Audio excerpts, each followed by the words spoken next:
guys gonna do anything before you guys go to sleep? You guys basically, it's pretty late in the day at this point. The sun, I mean, the sun's long gone, but I think most of the stuff we kind of want to discuss in the morning.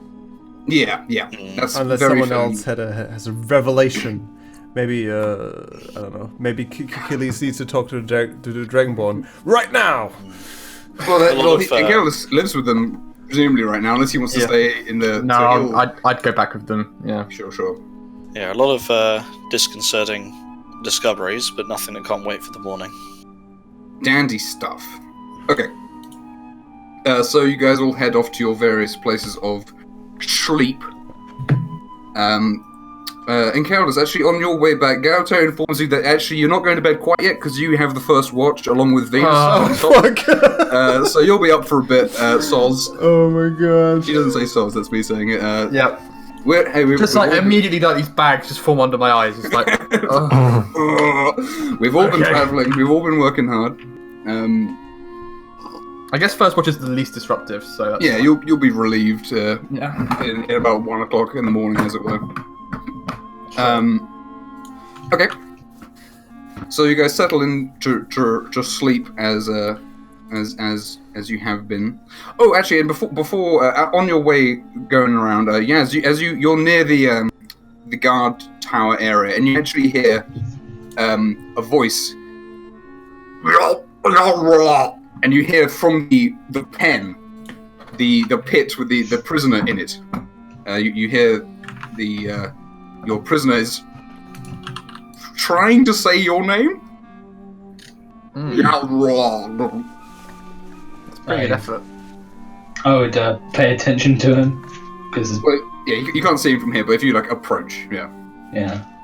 And he sees you, and he has a grin that's sort of showing you his teeth. Hard to again. He's not got a humanoid. He's got not really got a human face, but he looks at you and he pointedly says, "Good evening."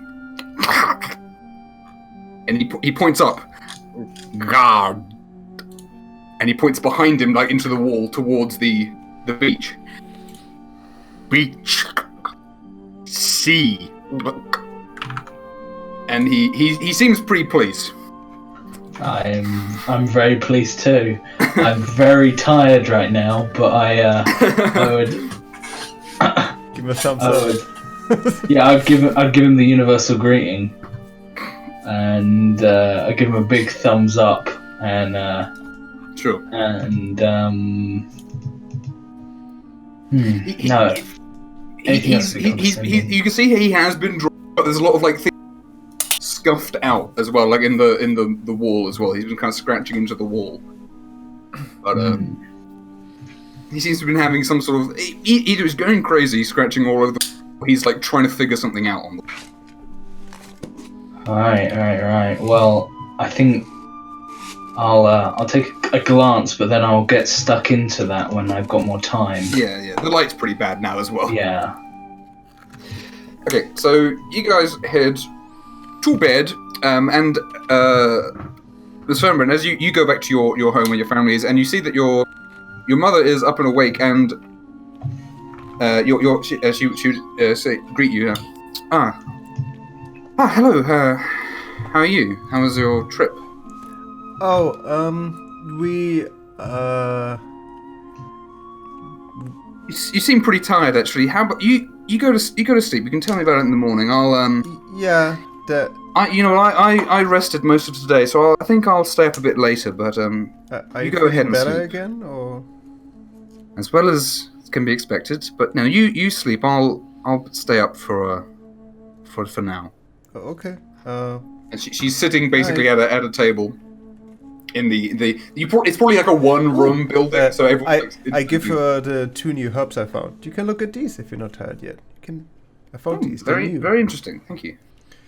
Were they again? They were the ones from the top of from that's the stone. Yeah, that's right. Yeah. Yeah. All right. Give her a kiss on the cheek and say good night, and then go to bed. Good night. Sleep well. You too. As you settle into sleep, you again, as I say, bad dreams are pretty normal for this time of year, and you have a dream that's pretty standard but very vivid. So as you see, you kind of feel yourself. You're lying on your back and you're looking into the sky, which is this sort of green, cloudy, stormy sky with lightning cracking. But it's not loud storm. It's it feels very distant. Mm-hmm. And you're lying on your back and looking straight up, and you actually feel that this is such a vivid dream that you feel that you could kind of move around. You could control yourself within this dream to a certain extent. Now you have more agency than usual. Okay, I guess I'll just look around, get an idea of my environment and the like. Yeah. So sitting up, you see around you. There's actually a huge expanse of hills with short, kind of dry, yellowish grass that sort of roll down from as far as the eye can see, and you see that there are these little black rivers that sort of curl between these hills, all towards a sort of in the far distance. There's what looks like a mountain rising into the clouds, so it would be huge from this distance. And this feels kind of familiar in that the color scheme and like this sort of isolation, but it's not incredibly unpleasant. It's just sort of very, very alone, isolated in this strange place. Right. I guess I just wander around until an evil monster comes and eats me up or something. like Sure, these dreams usually end.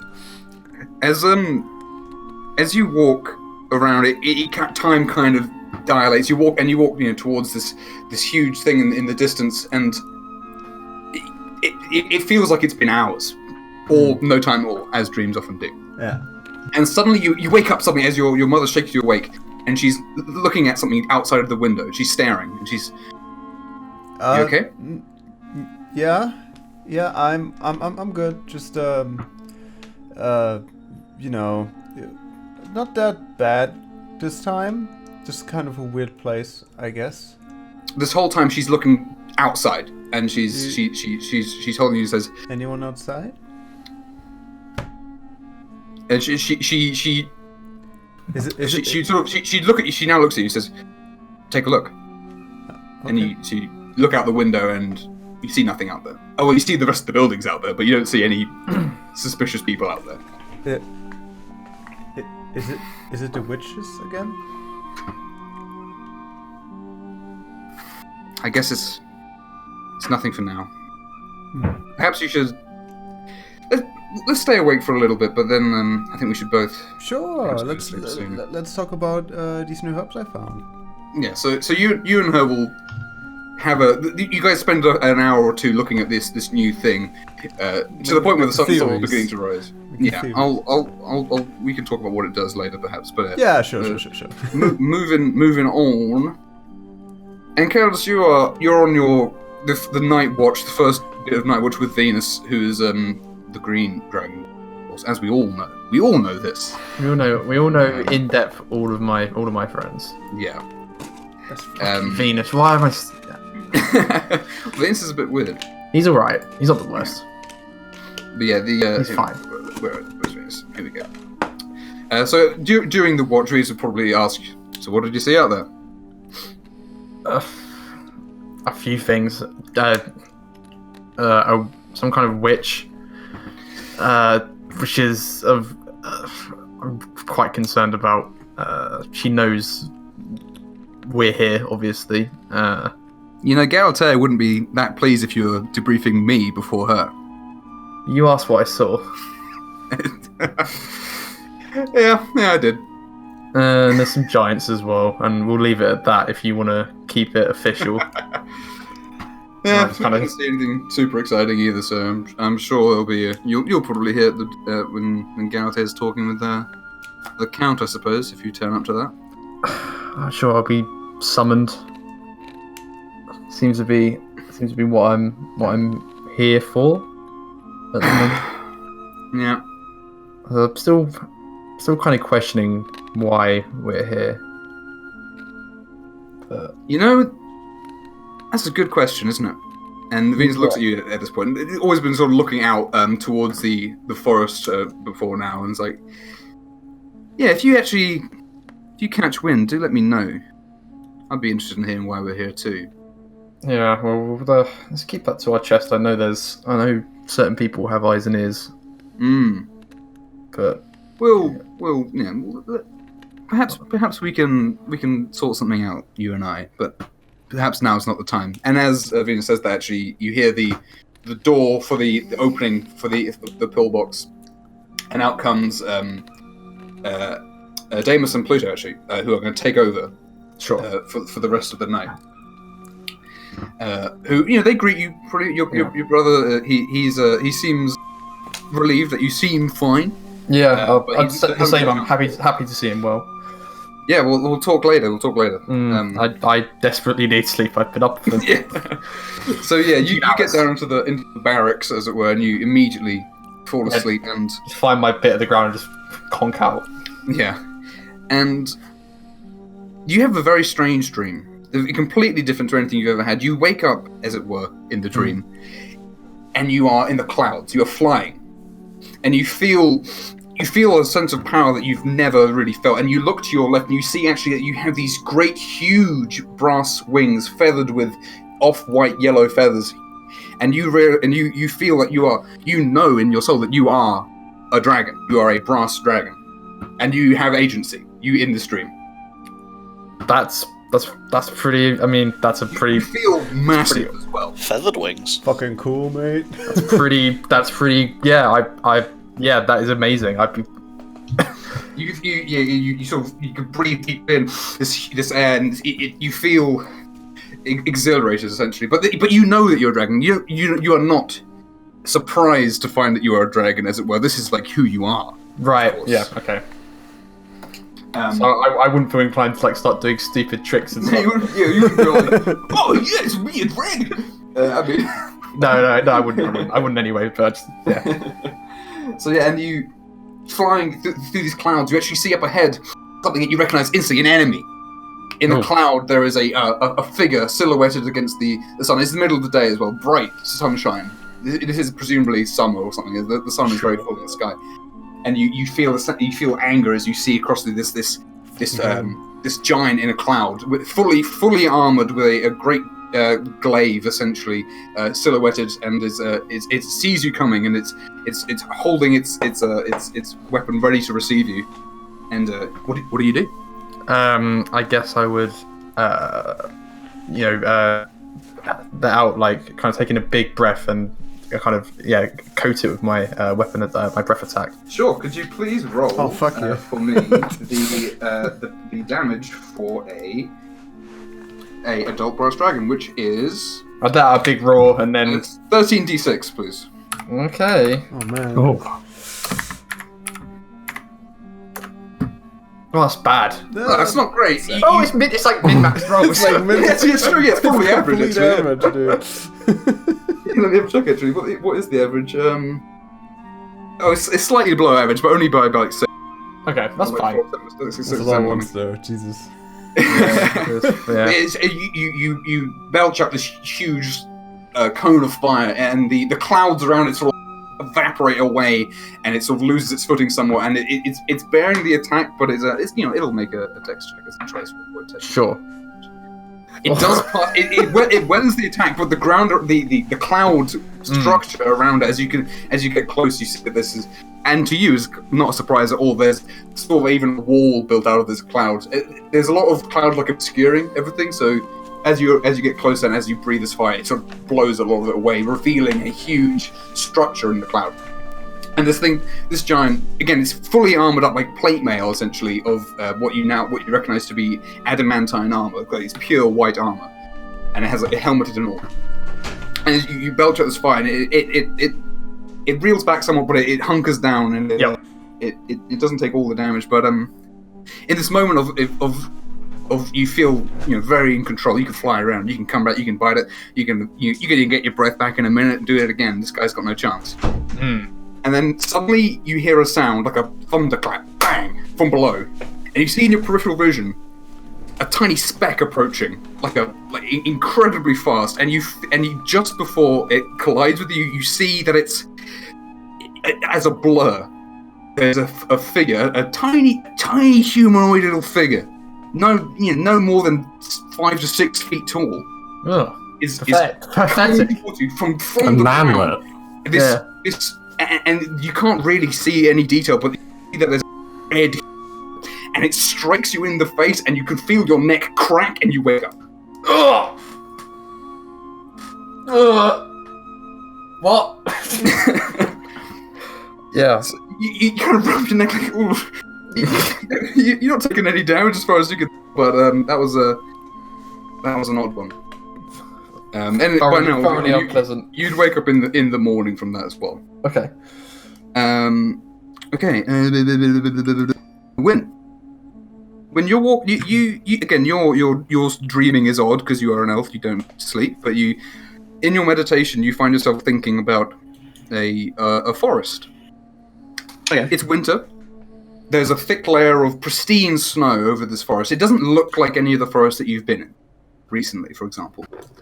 And you see that there are these tall, slender trees with a sort of silvery bark, and you can see in the horizon that it's sort of twilight, somewhere between day and night. Essentially, you can see it on the horizon as a slim crescent. Not as it's slightly thicker than it is for you now in your current in normal waking time. So that's where you find yourself, and again you feel that you are more in control in this state to wander around essentially. So yeah, I know obviously you haven't got. I haven't given you many things to do specifically, but is there anything you would do? Sorry, can you just describe the situation? You're in a unfamiliar forest with these sort of silver birch trees, as it were, and there's a thick layer of snow that's completely pristine, and it's sort of twilight between day and night, essentially, as far as you can tell from lighting. The trees are quite spaced apart. It's not like very claustrophobic. You can see I hear the anything? sky. Make a perception check. Sure.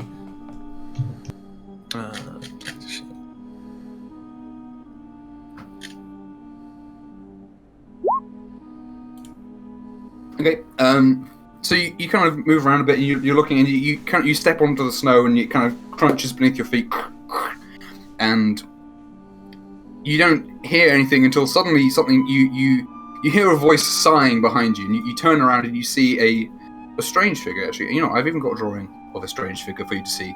It's a very slender and tall question mark elf, but it's blue skinned, which is unusual, and it has this sort of necklace of mithril leaves.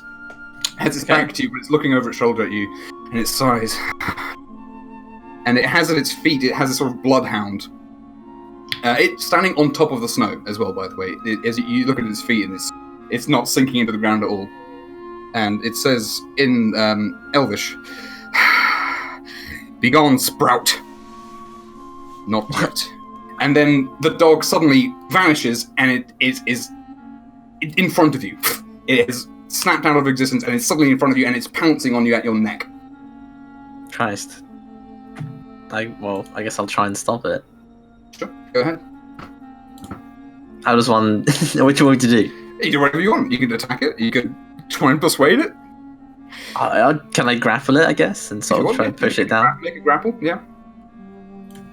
I guess that's just athletics, right? Yeah. As you reach out to grapple it, and you feel like you got a hold of something, and then you close your eyes for a second, and you open them, and you're rolling around where you've been meditating, and you've got like the rug that you were kneeling on, and you're like trying to twist it and get a hold of it, but you can't get purchased. And you feel a bit silly for a second. Does the rug try and grapple it back? Well, a crit failed on that athletics, so I think it's definitely caught up in the. It's a shag rug. It's very thick, a lot of fur. It's really clinging to him. Obviously, you don't need to meditate for as long, so it's probably still night by the time you are done with your meditation. I might go talk with Rob.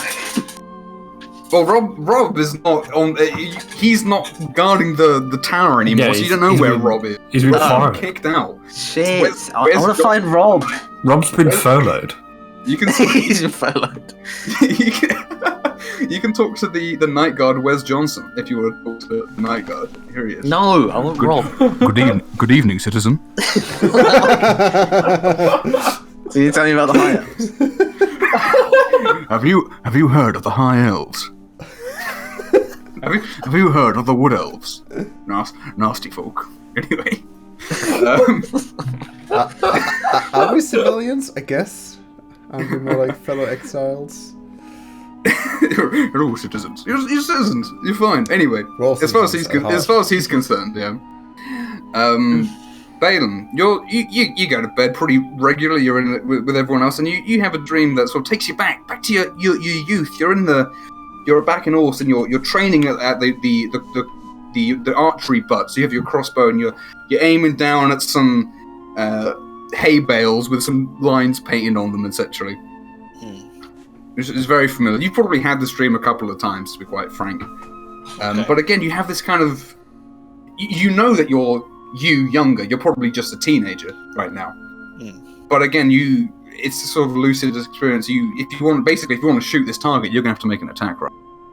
Do I know that I'm dreaming, or is it just a bit Not weird? Not really. When you wake up, you will remember and think, oh, that was a dream, as it were. But, Sure.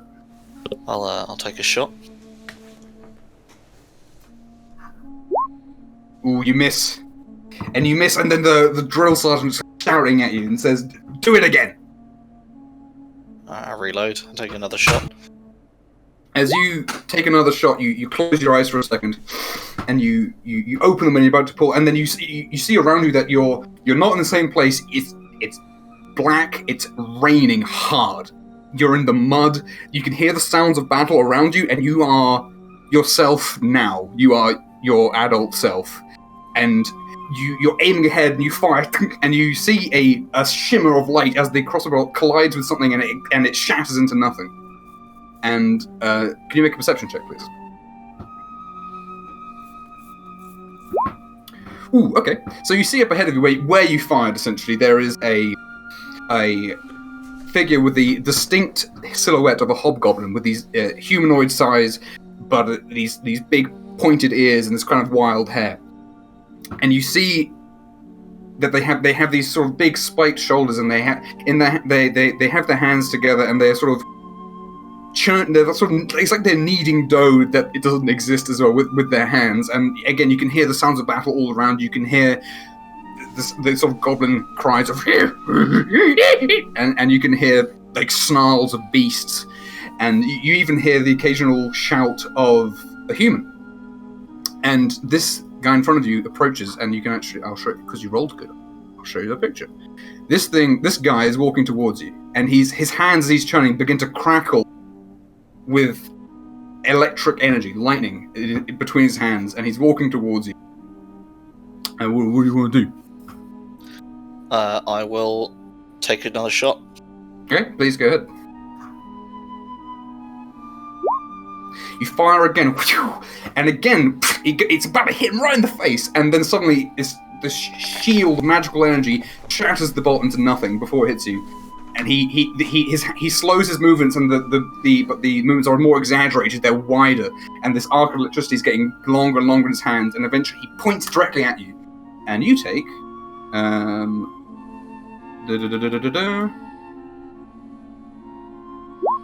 21 lightning damage.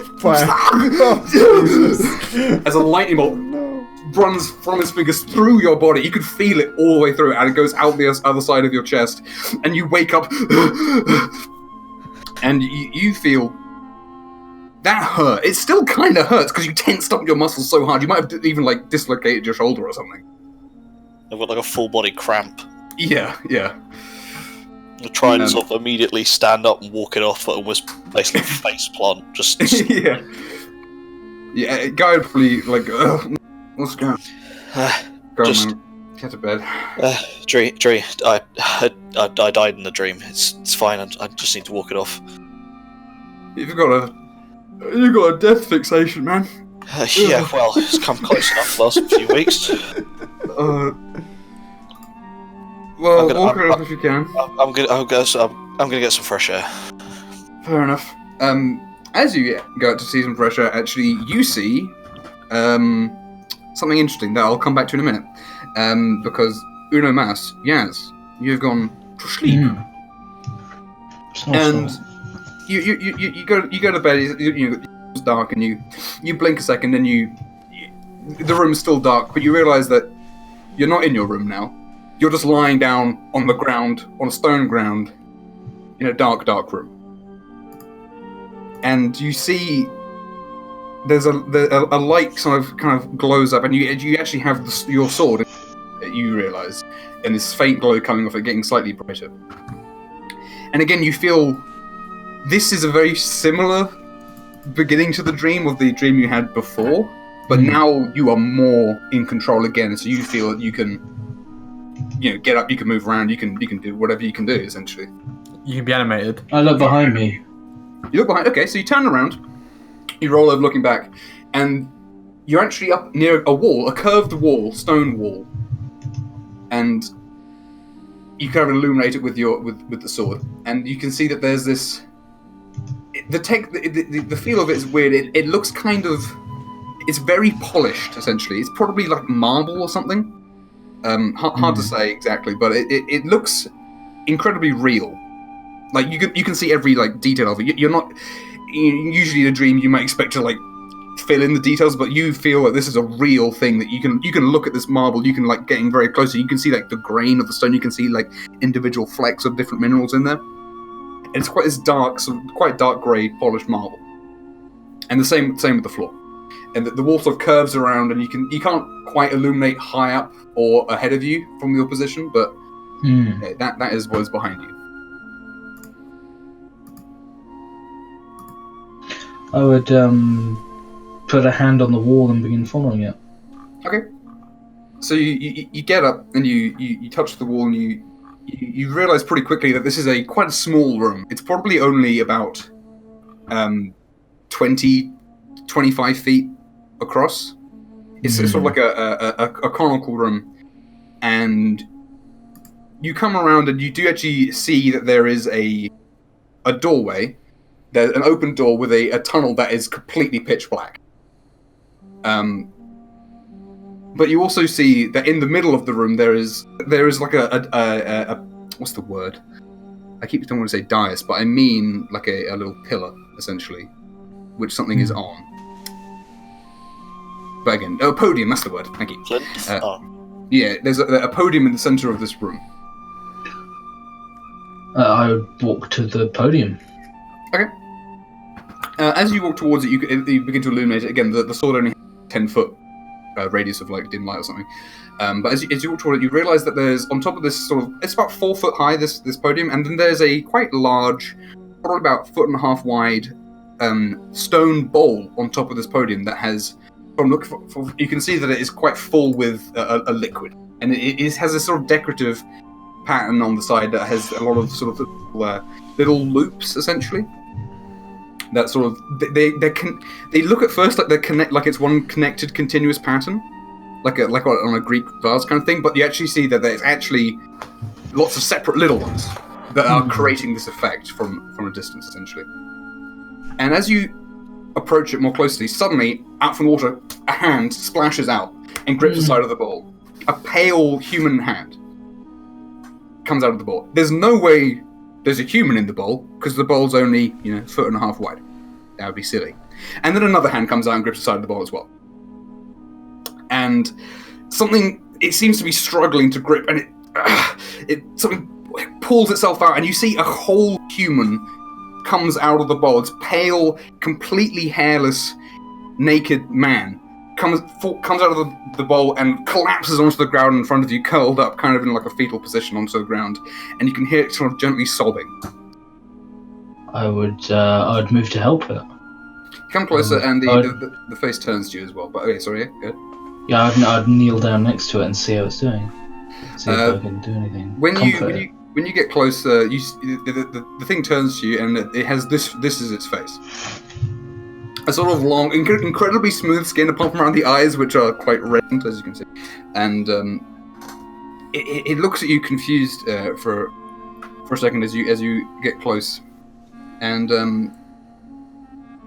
you feel as you walk towards it, you feel pretty confident in yourself in this moment.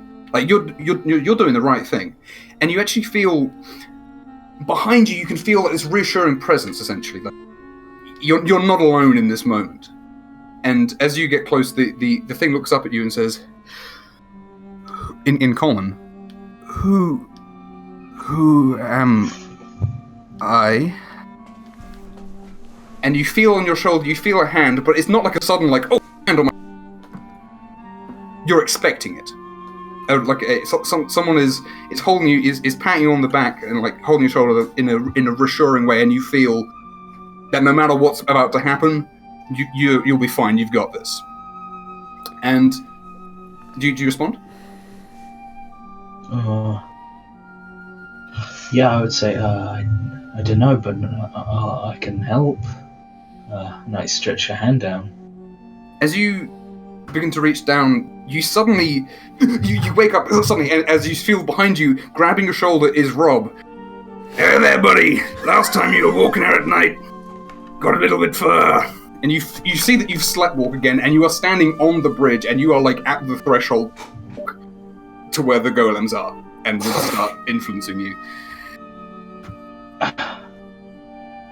It's time for a walk, eh?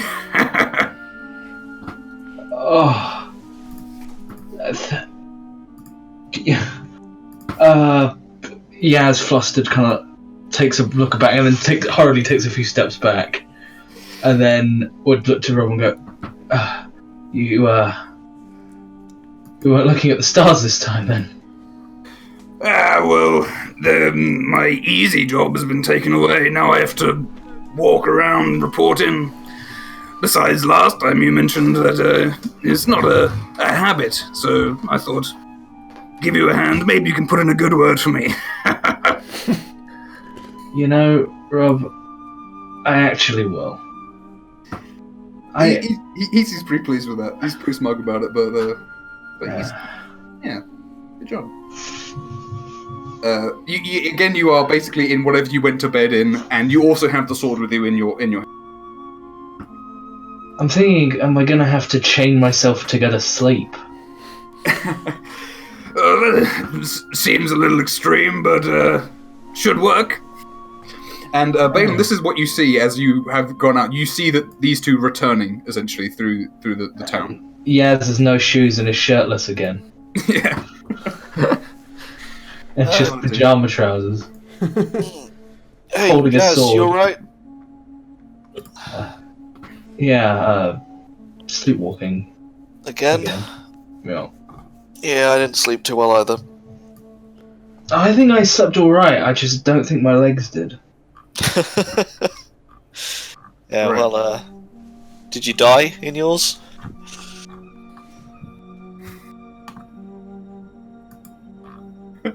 I think the opposite. Well, you were born. No. You can't see it anymore. I don't know. I know I nearly died in real life. Yeah, I think we've all come pretty close. Well, I nearly walked onto the bridge again. Oh. Okay, so Orion, finally. Forgive me. Orion, you go to sleep. Where are you sleeping this time? You need to find yourself a permanent habitation. If You could everyone stay else... with the Dragonborn if you wanted, for example. Probably let you. Maybe. Oh yeah. I thought that was where he lived anyway. That is the one. For the first week, he slept outside and flexed at the beach all day. That's because they weren't there. They were. But anyway, I was training anyway. I got to. You were training. I had to trade as much as possible. Yeah. Okay, so yeah, wherever you're sleeping, you have a dream. You're underwater again. This time you can breathe just fine. It all feels good. It feels pretty normal, pretty natural. I breathe as much as possible. I'll roll D100 for percentage of ocean that you suck up. No, that would be silly. Although you can roll one if you want, just for giggles. It's always fun to roll dice. I always love to see a D100 in the chat. Oh shit! Luckily, you're very low down, so you don't see. You see the top anyway. I think we're at war is a Hagwin now. Suck up all the ocean. You breathe that in, but then you breathe out and return it, so it's fine. no harm done. Oh, okay. Just all the tidal waves that are created as you breathe it out. Wait, sorry. It's kind of hard to tell underwater. You don't recognize where you are, but also you are underwater. You are in the sea, I should say specifically. You know that it's the ocean, and you sort of swim around. Again, you feel, like the others had, you feel a sort of sense of fully. I was going to say fully automatic, but I don't really know why. Because you are fully automated, perhaps might be one of them, but that's not true either. You have control. Lucid, I guess. Yeah, that's probably the best terminology. I assume you sort of swim about a bit. Yeah, I'll do some swimming. I'll do some laps. Do some laps of the ocean. Get the fitness in, even in dreams. Yeah, that'll do it. But what's that cardio? Sorry. After swimming around for again feels like quite a while, just because it's dreams. Time's convoluted. You see a figure up ahead of you. It feels very familiar, and you realise that this is probably Dad. Is that you? As you see you see in the distance, probably like 80 feet, sort of floating in the water, facing away from you in his classic pose. Let me just get him out and show you. You see him up ahead essentially, and you even though you haven't seen him for like over 10 years. You know immediately that's the guy. That's Taurus. Here he is. That's what you see. Pretty much exactly, but much smaller. I swim as fast as I can to approach. As you swim, you're like, you take a big dive with your arm forward, and then suddenly between you and him, a iron bar is put between you. Go and you swim into it, and it takes your breath away. And you see that there's an iron bar with a sort of a forked prong at the top, and you hear a voice say, "No, you know the price." And you look over and you see this figure, this character, sitting on an outcropping of coast of seabed rock. Doesn't seem to be influenced by the fact that they're underwater at all. She's holding the staff in between you and your father. Any response? No, never. I can't do that. Price is too steep. You know the price for knowledge. You just have to agree to pay it. Though, perhaps you and I can come to a similar deal if you bring the payment, as it were, up to the stone circle. Perhaps we can make a better deal. I don't trust you, and I don't trust your sister.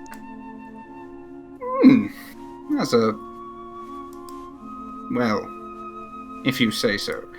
And she leans in, and she sort of reaches out to grab you by the neck, and she's doing this quite slowly. So no, I definitely move back.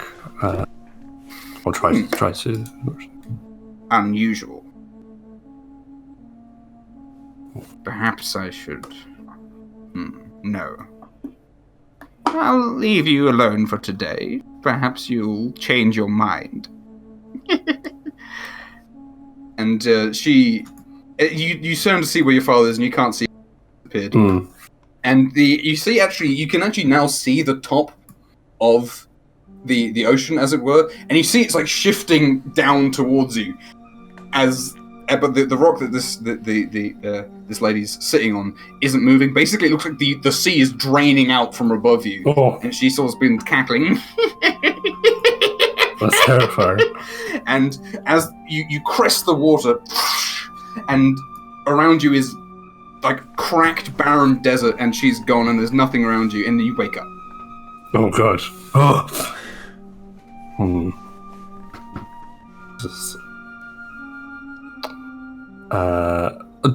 Has Fernbrand talked about this person before? Not in specific terms, I don't think. No, I don't think so. But I'm quite traumatized. I'll try and go back to sleep as much if I can. If it's the morning, then I'll get ready.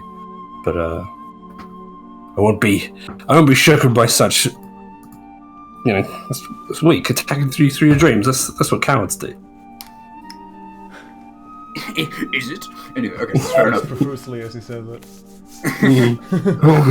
He gets all the sweating out before he fights. From his fighting style. Okay, so it's a new day, everybody. There we go. Awesome. Good morning music. So yeah, you guys, it is the morning. You guys can do whatever you know that you're going to be summoned to the rotunda to have a chat about what you've seen. But if you want to do anything just before that, then now's the opportunity. I actually want to talk to my mom real quick. Okay. I would like to ask her,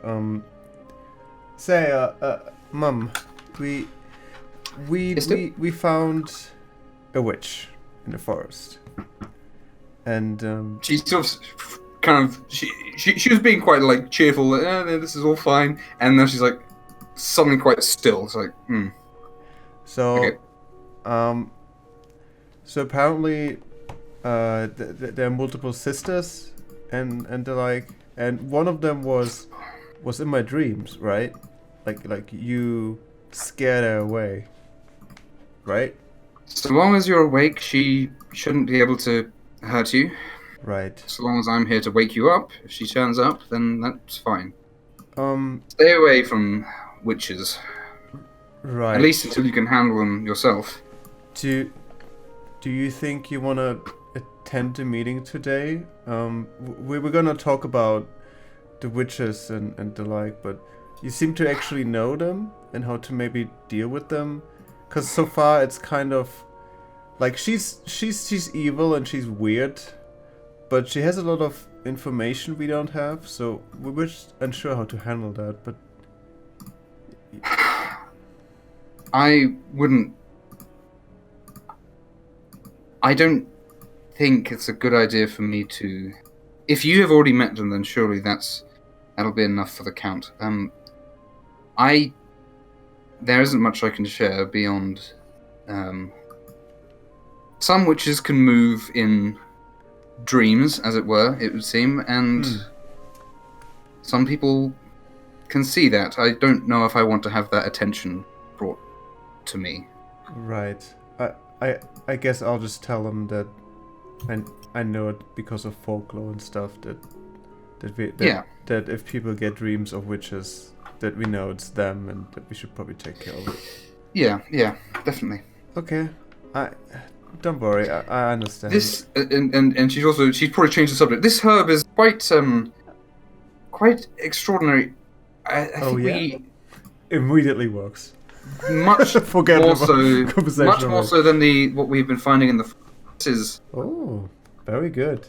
I should take potentially a look at it. dangerous. Oh, well, we're doing very dangerous work, so if we want to investigate it, we should proceed with caution and take our time, I think.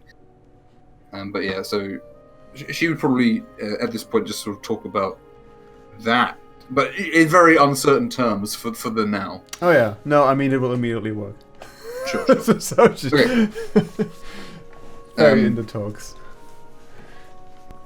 And Colonel's actually at when you guys are all up. Pluto would probably ask you quietly in a corner when you're having your breakfast or whatever. Did you see anything weird last night? Sham. Oh, sorry. Apologies. It's alright. Yes. Your brother's asking if you saw anything weird last. What, is in my dream or? No, as in And then out last night when I was on watching. Yeah. No, but I wasn't at my A game, if that's what you want to call it. So it's just Deimos kept asking he kept pointing and asking if I could see that. Where was he pointing? Towards the town. It's kind of up as well, actually. It's a bit weird, but you know. Did he not say what it was? I guess no, he didn't. He wouldn't have, would he? No, he just asked if I could see it, and that was all he was willing to go with, I suppose. Yeah, a little odd. I would say I'd try and have a word with him, but I just know that won't. I don't think that's going to work. I mean, this is pretty. Again, I don't really know what we're doing out here, but I don't even know if he does, to be quite honest. But yeah, I don't. You know what? Having a missing eye probably just made the other one really good. So he can he just sees other stuff. I think that's how it works. Or he's going senile. He's pretty old.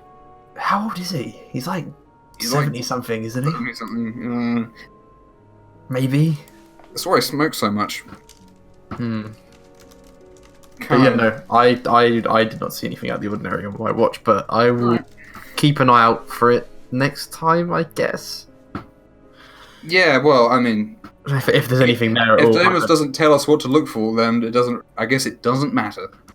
Well, yeah, he's a piece of work. Well, at least he's not so strict.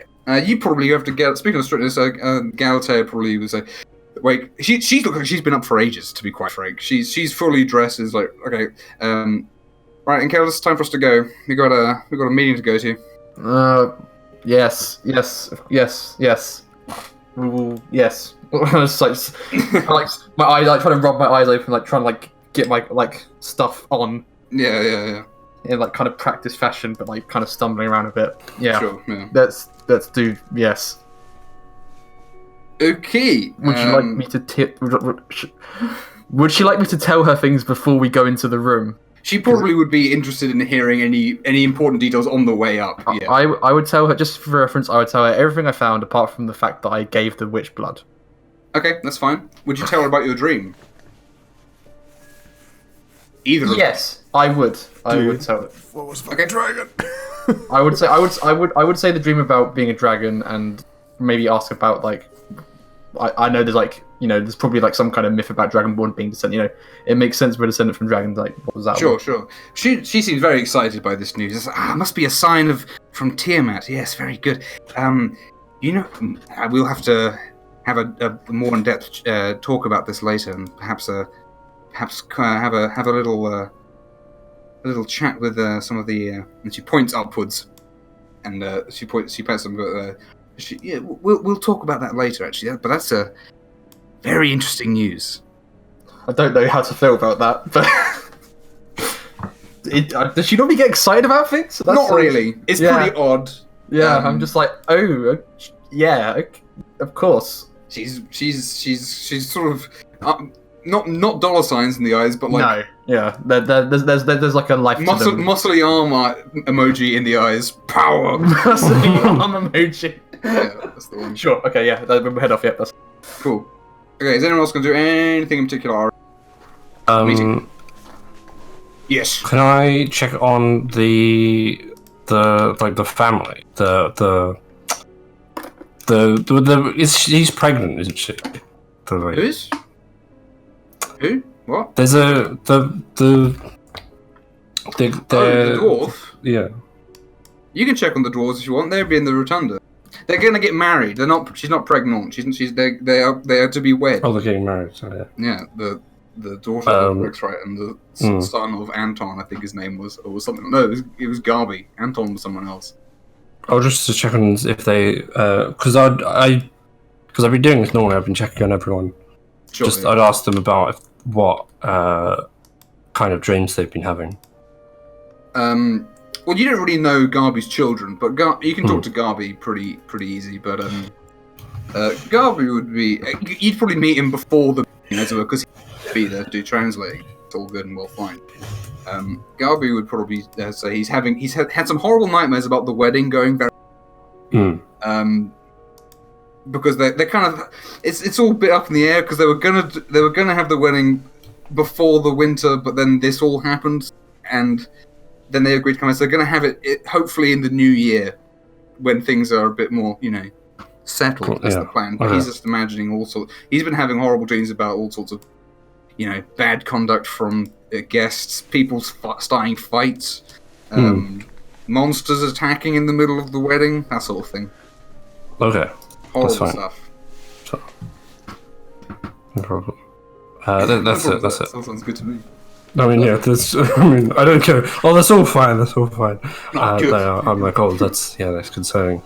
Well, if you guys are, you will be here. So if any monsters do attack, I'm sure you guys will be able to step in. Not that to protect everyone, of course. Hmm. Okay, so. Wait. Oop! I pressed the wrong. I accidentally backed out of R20. Don't worry, I'll be back on shortly. Okay, so you guys will head to the meeting, I suppose. I'm just gonna go really quickly break. I apologise. Be right back. That's okay.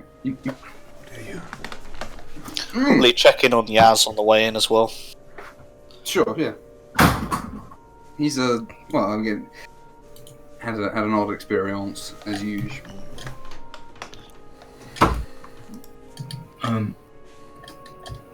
I'm just gonna get changed. Yeah, well, yeah, the meeting's I know. shortly. And then he sits down in the corner of the room. Go ahead. And then I just touch my clothes to put them on. Oh, nice. Done.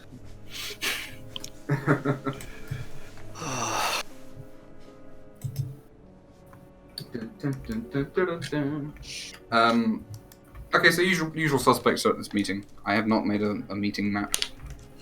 I might do that before the next time, just because we're gonna have a short intermission between next session and this one, probably, unless something happens that means that's not going to happen. But that's the current prediction. You see, you guys actually see Nebo's coming in, and Nebo, again, he's been camping out near the index because he's been working out there. He looks exhausted. Yeah, Nebo.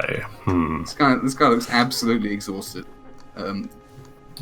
He's definitely suffering from at least one level up, maybe even two.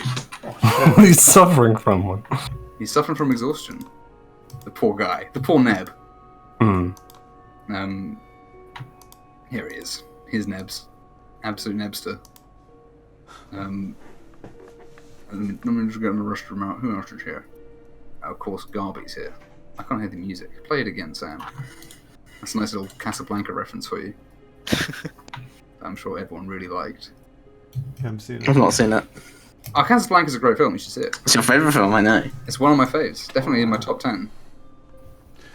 Whoa. I'm a big Bogart fan. You pass the start on the way in as well, of course. Oscar Wilbert's here. This is the guy I'm looking for. Here he is. Is there any more stars? Have they expanded the roster? There's only 4 members of Star. Sorry, But Star. there's also Ken Leonidy, who's not a member of Star. He's a member of the DSO, Oh, right, yeah. which I can't remember what it stands for, but it's something to do with protecting the president's daughter. Okay. Hello. Okay. Sick. Hello. Sorry. I'm trying to remember if there's anyone else who should be here, but I don't think so. Apart from you guys, I guess. You guys are all here. You guys can drag yourselves on if you want to be represented on the map as being here. I don't mind. It does not matter, especially. Anyway. It's good to know who's there, though. Oh, Galta's here, of course. Actually, I should get her on. There we go. There we go. But yeah, in terms of, Nebo's exhausted. Nebo's exhausted? Nebo has arrived and looks exhausted. He's got a sheaf of stuff. As he greets you guys as you go, and as you're all heading in. Morning, everyone. Looking a little tied under the eyes there, friend. I've had a couple of breakthroughs. So it's all good. Well, that'll be some. Am I lich now? You remember spell levels? 9th. Skipped right to it. Anyway. No, that'd be silly. But yeah, you guys, you go into the meeting. You're sitting about under the counter. Good morning, everyone. Congratulations on your successful missions. Thank you very much. I suppose we have a number of things to discuss. Probably good start with the cartographer would be as well. I guess we can start with your journeys, and then we probably need to discuss this mysterious shipment that has turned up at our shore. Oh, yes. It is quite concerning, but it could be a good sign at least. I wish we had something other to offer than concerning news as well. If We it's have plenty of those. Yeah. Oh, well, Gaute, would you... I guess if you want to just let us know, because I have a rough idea. Isolde lady, she has... We have some of her sketches of the map, so we have a vague idea, but did you come across anything difficult? And basically Gaute would explain the journey they had was quite slow because the cartographer lady wanted to go slow so she could draw everything, which was an absolute pain. So they only really managed to get about 20 miles down the coast, which is still pretty good. Let me just... You know what?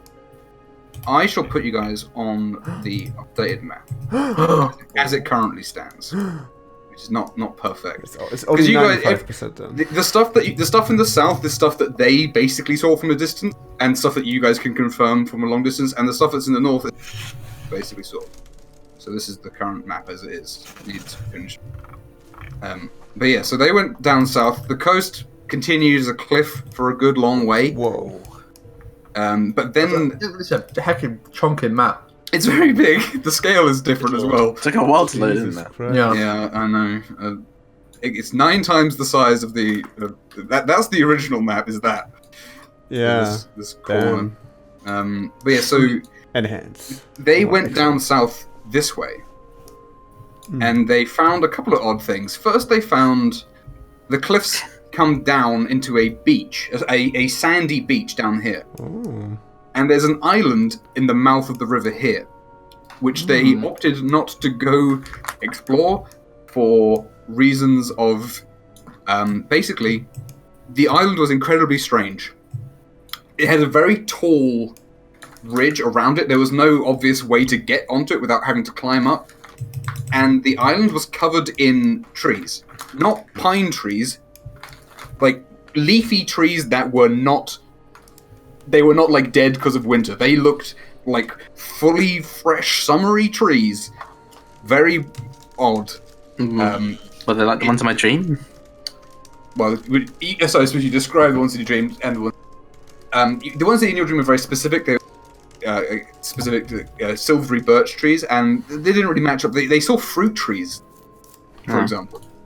It was a mix of a lot of things, and they basically... Well, I guess we could go up there and explore that, but that seems like a big deal. And they, on this mission of doing some mapping, they thought, hey, we can go back there if that needs to happen. They went around a bit. They couldn't see any evidence of people on there. There was no docking area, as it were. There was no buildings that they could see. Again, it was a sort of 30-foot cliff, essentially, around this island in the middle of a river mouth. So it's hard to see. They wouldn't be able to see anything on there anyway, but even from a distance, they couldn't see like a tall structure like sticking out or anything like that. But very heavily wooded and seemingly completely out of time island. That is... Whoa, what is this place? Heading up the river somewhat, they went probably about this far up the river so they could get a better look. They could see that the bridge actually has a break in it in the middle of the river.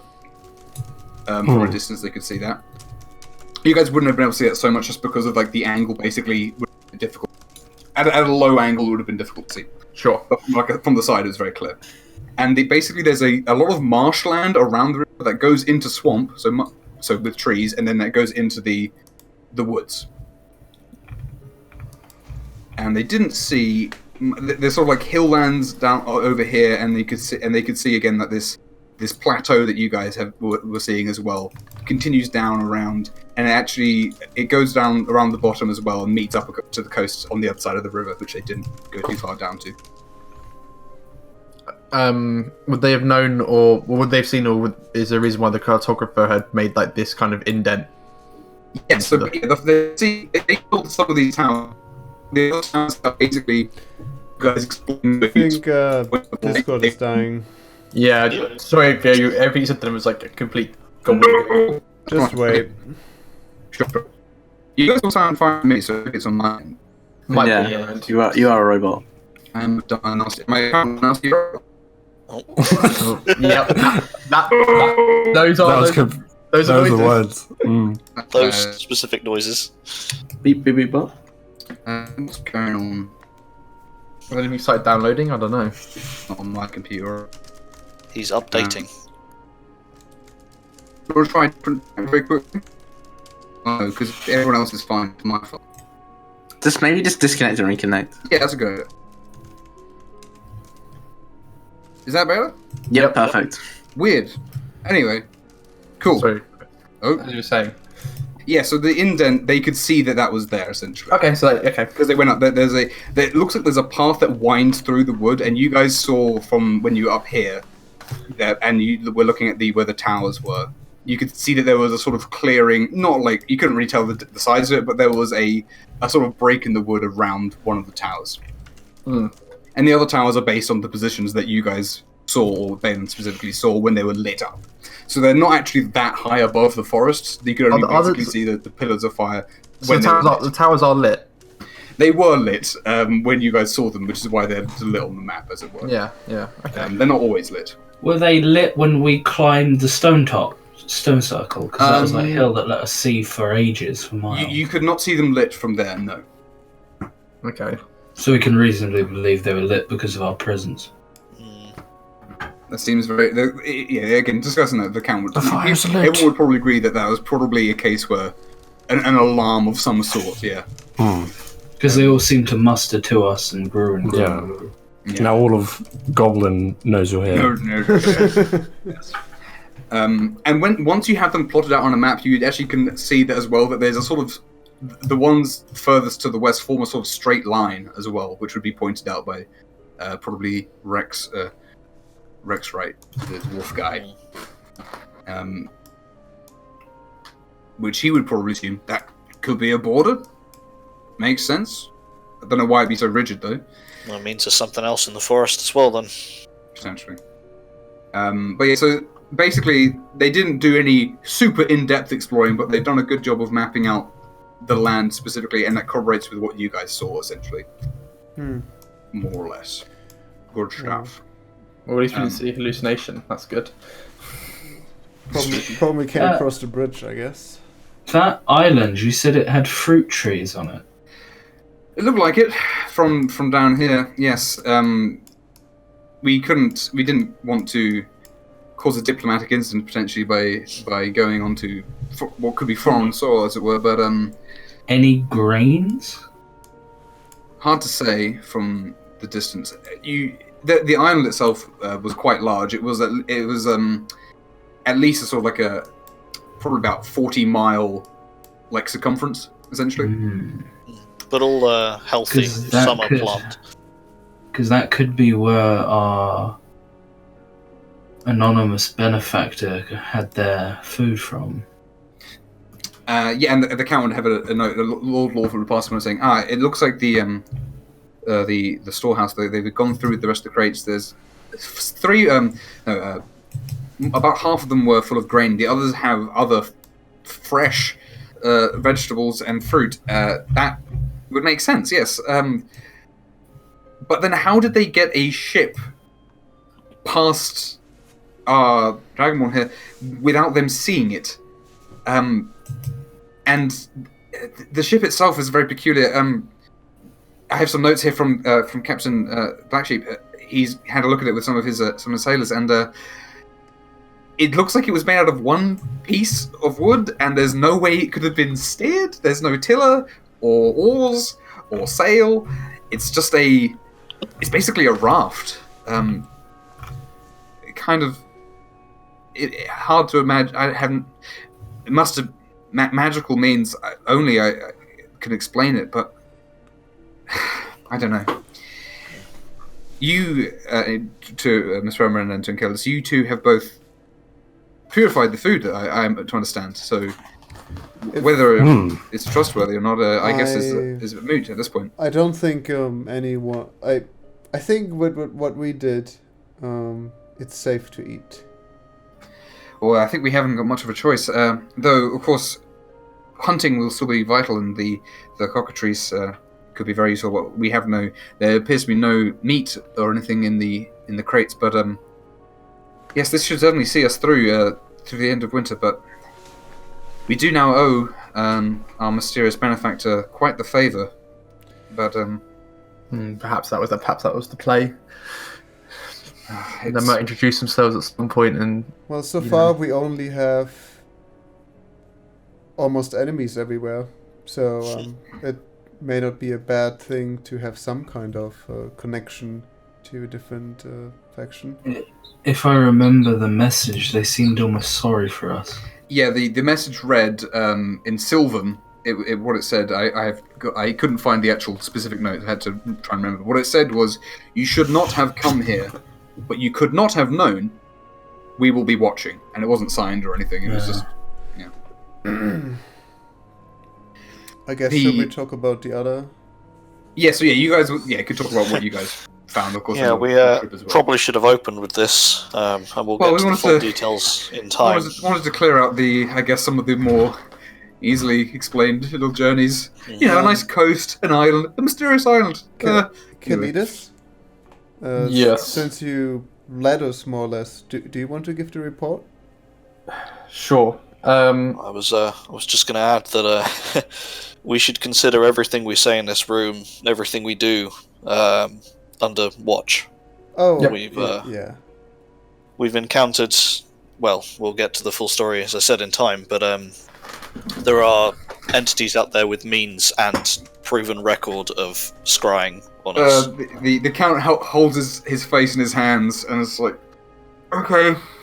This is not going to be a enjoyable report by any means. The land to the north is dangerous. It would be there were harpies, weren't there? There's harpies that seem to take residence in by the river. So getting fresh water from there or hunting there is going to you need to be in a large group, well defended to do that. They'll have you run off the cliff.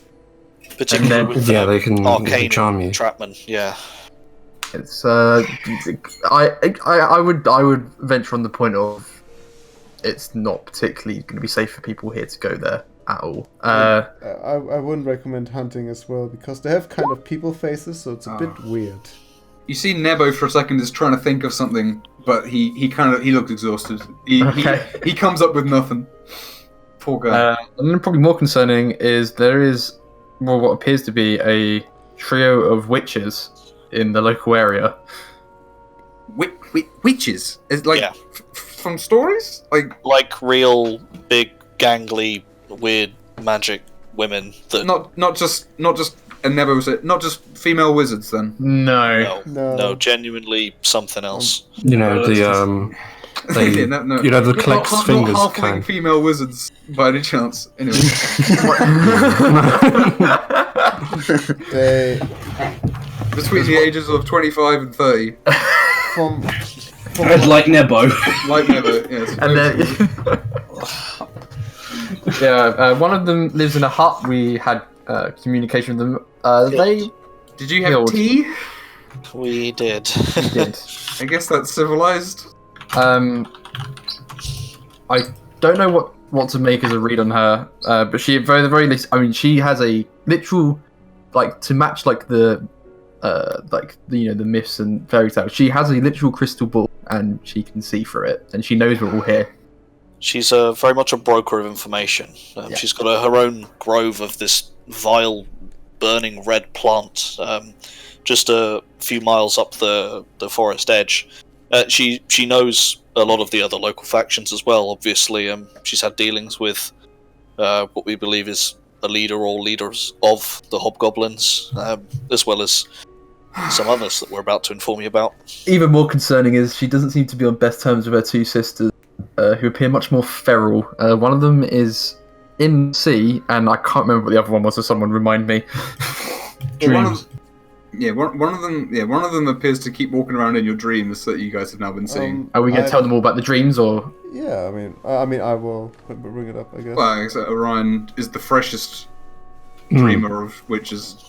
Well, yeah, I believe I've had a wish dream, so I believe I've seen all three of them now. You have? Collect them all. Yeah, I've witnessed them all. Oh, good. On Snap. They're watching us in real life, and they're... Do we know the name of the older one? You do not know the name of the... No. Sorry, Night Hag. You do not know the Night Witch name. No.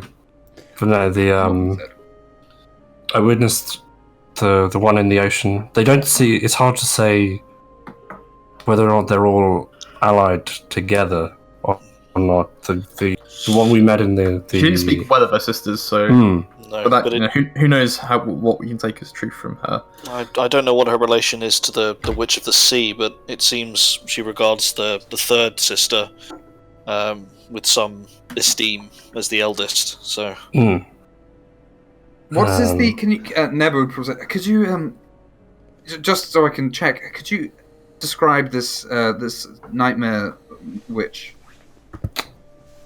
She's like what, like 13 feet tall or something? Yeah, she's like 10 feet tall. She's very tall, but yeah, she's huge.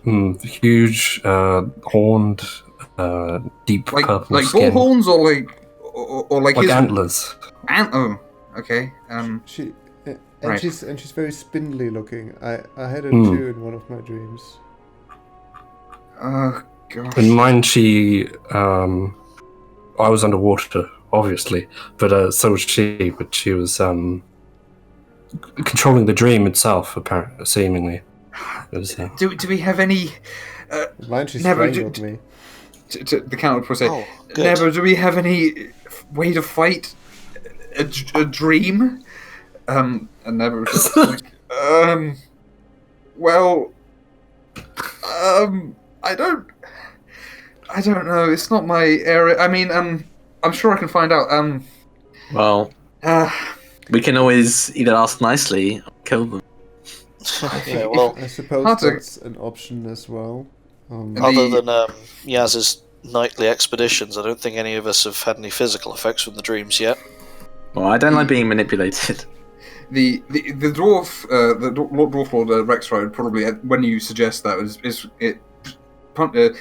he gets quite excited, says some stuff in Dwarvish, and none of you understand. The Count looks like he probably does understand Dwarvish at this point. Like he's nodding along and reacting to what's being said, but then his interpreter would explain that Lord Rexride agrees that taking we shouldn't take any risks with this, and we should if they're listening now, that they can, and then the elf Aiden Olam, the other helper, would say, perhaps best we don't make any plans for violence if we are being listened to. Well, on that note, we do have a response, do we not? A written letter. Oh, did she write a response? I think she. I thought She read wrote your a response. letters. She definitely read your letters. I think she might have written something, yeah. But you got a note from She said that she was looking forward to meeting the Count, is what she said. Oh, that was it. Oh, Yeah. she did say that. Yes. No, the thing that you had that was a letter is you got a legend lore thing that wasn't in an Oh yeah, the scroll. Yeah, That yeah. was it. A neutral party so far, at least through her actions, but I guess we can't speak to her sisters. I would say not neutral. She seems to revel in pain. I would also say not neutral. Yeah, should we? This is presumably we talked about this beforehand, but should we mention any of the blood stuff or? I think I've neglected. I wouldn't have told you not to, but I've specifically not said it. I'm not going to bring it up unless Enceladus does. So, but I would talk around it. Yeah, saying she operates in much the same way that criminal brokers do, thieves' guilds and the like. Information and power. She always wants something in exchange. The prices aren't pleasant, though. Perhaps we can. Surely, if they can't want us dead, though. Surely. Well, probably something worse. If we're going off the fairy tales, probably something worse. If it's the same as any of the other entities that are aware of our presence, there's a reason they haven't attacked or done anything yet, and I guess that's only a good thing. Well, they seem sadistic, especially invading our dreams like that, teasing us, you know. Nebo, do you have any way of determining if we are being watched now? And Nebo would say, I can try. He goes through his things and he's looking at. Let's see if he can make an. I'm sorry. I don't know how. I'm sure if we give him some time, he can. Don't worry. Perhaps we can. I mean, surely she can't be watching all the time. It's a risk, but maybe we can leave planning to more discreet methods, and then never. Enceladus, could you make a perception check, please? Of course you can. Of course I can't even. My perception is terrible. I could make one. No, my perception's really Nebo bad. seems to be trying. He's trying to get an idea across, but you didn't notice what he was doing to try and do that. Okay. But you'll be the most familiar with his mannerisms, so that's Sure. Sure. But yes, perhaps I suppose if we can't tell if we are being watched, we shouldn't discuss it much further for now. And the count would be it's painful, but perhaps wise for now. Yes. I would think that talking right now how we are is perfectly fine. I think they know our intentions.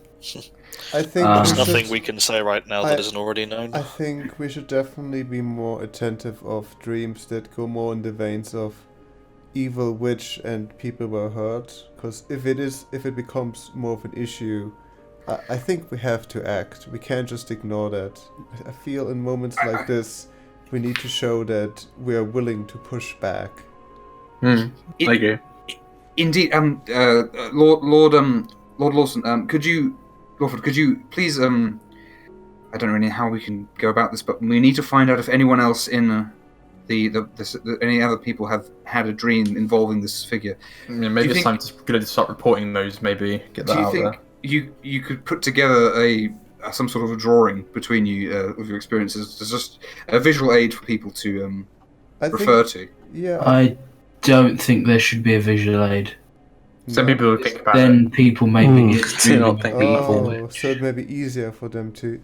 I guess asking for scary figures that are kind of more real. Have them describe them. There's no They're way quite this is gonna distinct. freak That's people. a clever. Lawford seems like a good idea. Yes, if we have them described, then that will eliminate any bias. Great, good idea. And he writes it down. And he leaves the room to presumably get someone on that. the Dream Task Force. Yeah. Stars renamed Dreams. Friday 13th. 3 Dream Warriors. Yeah, the Dream Warriors. Yeah, that's the next arc. No. Okay, Are the Goliaths in attendance of this meeting? No, because they're just priests. Yeah. I'm gonna. I guess if we're gonna progress from that, I'd probably pull out the the translation book and look to Never and be like, "This probably saved all of our lives, so thanks for that." But there are giants at the stone circle. Giants. Specifically, what it was a storm giant, wasn't it? Cloud. It was a cloud giant. It was a cloud giant. Yeah. And the count picture there's- of him. Oh, that's There's great. You did more than one. There's several, and I don't know that they all get on, but I guess we'll looking hit at that in order. if you show the picture of the Were they cloud different giant, types? the Was it count- just, were they all cloud? No, the others were Yeah. kind of the fat, stupidest ones, aka they were hill like hill giants. giants, Okay. And they were smaller as well. and they didn't seem to like him. And he was. I mean, obviously, I don't speak giant. None of us do, but we managed to piece together with the book that he thinks himself was some kind of king or prince. Soon to Yeah, he called Soon to himself Kong Mir, which I think Kong translates to King But- Mir. Yeah, the picture is imposing and Yeah. double that easily. It was very. No, you can't even see the giant lion he had. The count looks at the picture quite wistfully, and he says sort of to himself, "I remember as a child being told that cloud giants are the ones who make the rain, and they sail around with a little workshop up there. He made a lot of fog. I suppose he wasn't doing anything quite so whimsical there. There is some good news. He seemed rather amicable. Yes. Yeah. He did. We did say that we're new here and all these things, and they said that he more or less allowed us to prosper, I guess. So He plans to wording be was- king. Interesting though. He plans to be king, and he believes this realm is his, and gave us permission to walk there for whatever that's worth. Yeah, I think he explicitly he's going to be he's a generous king or like a merciful king or something. Yeah. But mercy and forgiveness were constant But words he kept using. he definitely has a big ego. Yes. I think Well, I don't know kings if- are a mixed bunch. I suppose this is a good. You have opened the door to diplomacy where we can hopefully thrive. We certainly don't want to bring any giant war onto our doorstep. Yeah. About that. I like yeah. goblin-sized wars more. Well, There were other giants There are other giants, and they seem not. really are not fond of our potential cloud friend, and diplomacy? Question mark. We need We, to be. We need to be able to communicate with them properly. Yeah. I don't mind if Nebo. I would like to maybe borrow his book. I could cram down, and if we bring some Goliaths with us, we might be able to actually open a real dialogue. Because of the phrase book on its own was not enough. we essentially picked keywords, and then I tried to use select words that would not end in. I think you did hostility. very well, Kalidas. I think we did. Thank well. you. We also With had- all of the pressure, and Kalidas did amazingly. Yeah. Also, when you spoke Draconic at him, he was very angry for a minute, so that was pretty bad. Yeah, I may have not. Whose idea was that? Hey, it's worth trying. Anyway, never we're happy to let you read the book and the count probably the Goliath priest, Prophet and Victor. I believe you spoke to them before. They are both hardy and strong. I'm sure that they would be willing to help, though, if they can stop arguing for a minute. But yes, okay. We were privy to some kind of we scaled the hilltop there with the stone circle at the top. Yes. That's where we came across these other giants. We did attempt communication, but that's how we discovered they weren't necessarily fond of our friend Mir, or perhaps just the title he's given himself. He seemed a bit slow, like here, tip of my head. Not with his throwing arm though. That was very quick. That was terrifying. Oh, later they did a ritual and summoned a cloud thing. You say that, and then everyone looks at you like, So The yeah, henge seems to be a source of some kind of power. We did some investigating. We think it might line up with the full moon. There were runes as well that you guys copied down, but you didn't have time to translate, so you do have those. Oh, yes. we've got these as well. We think it may align with that in some way. So there is some kind of ritual. There was a giant pile of food in their village. So And that was only a sort of mile or two down from the circle itself, which, if we can ally with these things, they have plentiful supplies. But yeah, it's another big threat on our doorstep. Nebo would probably, if you have like the copy of the runes, Nebo would probably take a look at it and excuse himself to go and basically talk with one of the Goliaths to get like a confirmation of the translation. Sure. Quickly. I think what it comes down to, particularly for normal folk, is that the coast side in the north is very dangerous because they may get swept away by harpies, and the Red Forest, being a part of the witch's realm, is a no-go zone. Yes, definitely. We can't let the folk be led astray by their desires for magical. Magic that has a trick attached to it, I suppose.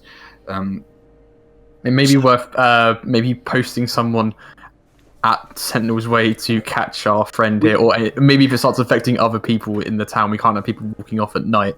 We need we need to make some town planning decisions. That is 100% on the cards. Yes, I think in fact, I would appreciate all of your input in that, not immediately, but probably in the next few days or so. We need to think about our defenses. We have focused our defenses southern, but it seems that we are surrounded. Though, if we can come to some diplomatic agreement with these giants, then they could be maybe not a powerful ally, but at least a powerful neighbor. I think it would be most urgent to communicate with the giants in the north and maybe come to some kind of Let's talk about mutual agreement would be some They- very kind of useful. agreement. If They we have seem the to opportunity enjoy- to find our friend Kong Mir before we speak to them, that might be better. He was at least amicable, potentially open to giving us more information. He did seem to be travelling away, though. I don't know if he's... Yeah. Well, get up high, look for a weird bundle of storm clouds, frankly. You did see a big... You did see a massive hill beyond that hill that had like a swirling cloud atop of it. That was a thing. Okay.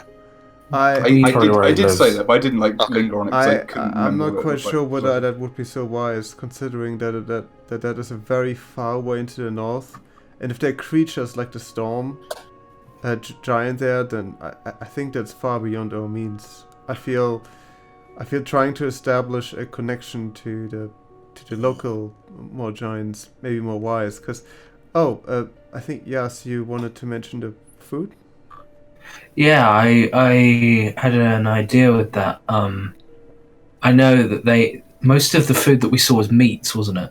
They were eating a Ghiblian feast, is the way I described it, I believe. Like pie and roasted animals and noodles, loads of ramen with eggs on it. Yeah. And so they crazy. It looked stupid, is what it looked like. Contrasted with everything around it. They seem to enjoy their food, so if we can maybe... I know that from what we had on the ship, we've gotten a set of fresh produce. If we maybe make an offering, then for when we next go there, we could show them our best, and that might be a great avenue to begin trade. Oh, maybe we can punch above our weight. Now that is an interesting. We have a halfling master chef, of course, with us. It would be a shame to let his talents go to waste. Hopefully, it would work, of course. Though I'm sure filling the appetite of a giant could be quite the dent. But maybe the Goliaths will have some ideas. Could be a great. Yes, at least a snack to promise more. It could certainly be a great avenue, certainly, especially if they were not hostile. Or if they began to turn angry, we can offer the pie to at least assuage their fears while we talk. Yeah. This is sounding like a kid's tale again. I think in a land of witches and giants, this is... Right? We should be cracking out storybooks as reference now. I'm trying to remember the Pirates of the Caribbean quote. It's time you start believing in kids' stories. You're in one. You're in one. The captain walks past the door. Hey guys, you better start believing in fairy stories, mate. You're in one. Anyway, and then he leaves. Never comes back. He was only in his underwear as well. He's not. I got no boats to sell. He's only in his underwear with a toothbrush in his mouth. Yeah. So he never comes back with a translation. He managed to find one of them. It seems here I have this here. They said it was a equivalent of like a prayer, sort of like a funeral rite thing, and I'll show it. I'll show it to players. The note. I haven't got a picture of the runes yet. I'll do that later.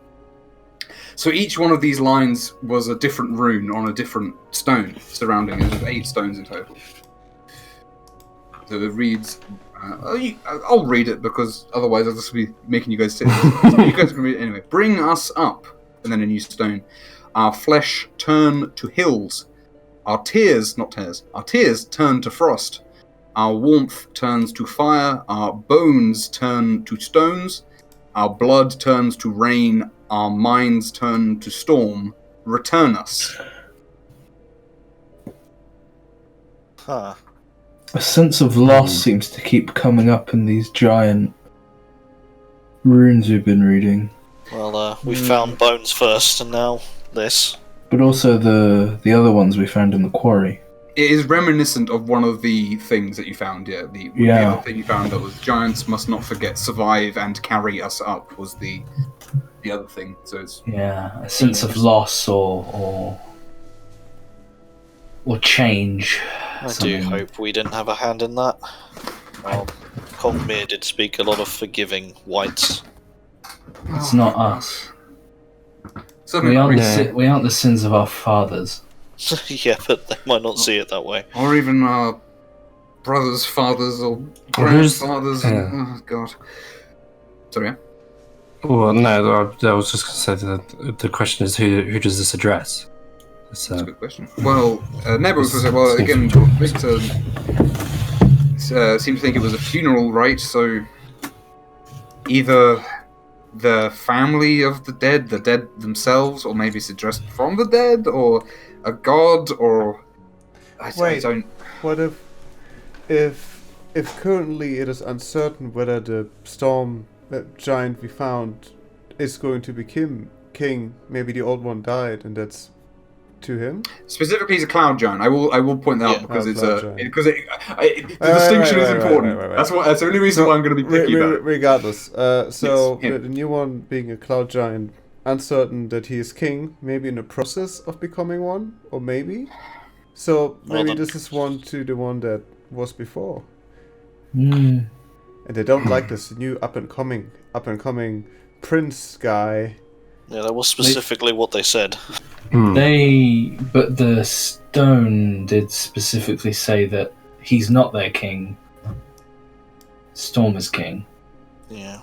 And it would be very weird to mourn somebody they think is still alive. I didn't mean someone who's alive. Or trapped. I mean, that. I'm saying that I think that their interpretation was that he is. And that would confuse that message, is what I'm saying. Maybe an older king. Yeah. Or it's more nebulous than that. It seems that maybe we'll have to do some research into whatever giant culture we know, although I obviously we can translate and infer, but perhaps yes, opening a dialogue with them could be the best way. How many days till winter solstice? So currently the calendar is on. I'll mark an extra day because an extra day has happened. It's Grab Thursday. My favourite Thursday. I know it's a good one. The 14th. So there it is 1, 2, 3, 4, 5, 6. Like 10, 12 days. Basically, till Midwinter Day.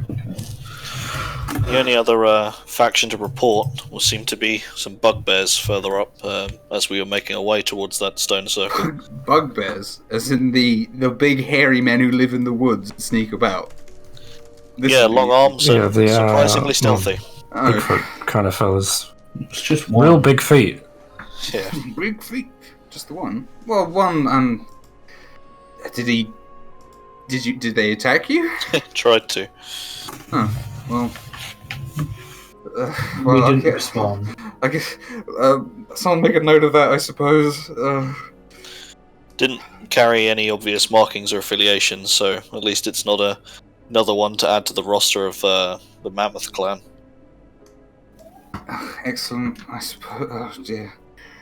And then I guess you made your way back here. That would. I suppose, right? You came straight back down. Yes. Yes. It was getting late, and No, that's very reasonable. I don't think it's wise. know. Wise at this stage to stay out at night beyond. Well, we were specifically warned against the two by Hild. I mean, we don't need telling twice, but it does make me wonder what else comes out at night. And even the witch is warning you. That's Well, I guess it's in her interest for us to to provide her with what she wants. Anyway. Looks like the solstice could be a worrying time then. Something up on the stone cliffs and our merry friend in the forest. Basically, at this point, they begin discussing like what is the logistics of trying to build some sort of wall, or what defenses could they build in the next 10 days? Is Can basically we even deforest the area? Isn't all of it claimed by goblins? There's a few trees beyond essentially, but like the actual when the trees become definitely forest, there is the border. Yeah. A ditch is basically makes a wall twice as high. That's clever. Why not both? That's good strategy. The elf lady strategy likes this talk of building some defenses. And I mean, we don't need anyone with expertise to dig. There's also the stones from the beach. Some of them are quite large. We could do something. And there's the ruins, of course. We can repurpose them as these goblinoids have as well. The ships. We can start breaking the ships down. So the captain somewhere goes no. But I well, think if we do take down the ships, that would mean that we could just pile them up, I suppose, as well. They are big wooden things, as it were. They have cannons. The Breath of Farlangen has some cannons. Take a few men and a bit of time, but we could bring those up. You have time. We will definitely have a town planning. I think this, and I'll invite some more. The captain, probably a good idea. But we'll need Miss Lay here to draw up a local map for us to work from. We need to have a more detailed idea of the ruins as well, and perhaps we can make use of them. Nothing has come out of them in the few weeks we've been here, so perhaps we can repurpose them now and without so much worry. And Nebo, you've been staying out there without issue, yes? And Nebo, he looks like he's about to fall asleep. Yeah, a few. Spent most of my time there. Heard not a peep of anything. Nightmares, Nebo? Or you've been burning the candle at both ends? Could you make an insight check, please? As he is going to react. Oh, no, work. I've barely been sleeping. I've been hard at work. It's nothing at all. Nothing out of the usual. No. Why do you ask? He seems very. He's withholding something. Excuse me. Who's withholding something? Nebo. He's. Oh, I knew it. You look ragged, and trust me, we'd know. We've been running ourselves the same. It's okay. Last night I was having a bit of trouble with this and he pulls out a scroll. I've made this, and I'm not completely sure how. It was to help with translation. I couldn't. All I could manage was a simple tongues spell, which would allow someone to understand but not to speak, which would have been helpful, but not everything we wanted. So I was working on that, and in the night, last night, in fact, I fell asleep working on it, and in the morning, I don't remember a thing of my dream, but there was I had clearly scrawled a lot of stuff in my sleep over the tent and over the sheets and everything, and it all made sense in the moment. And I've come up with this, and he has basically a scroll of comprehend languages, which would allow you to speak as well as understand and read and write in a language for an hour, which you'd explain.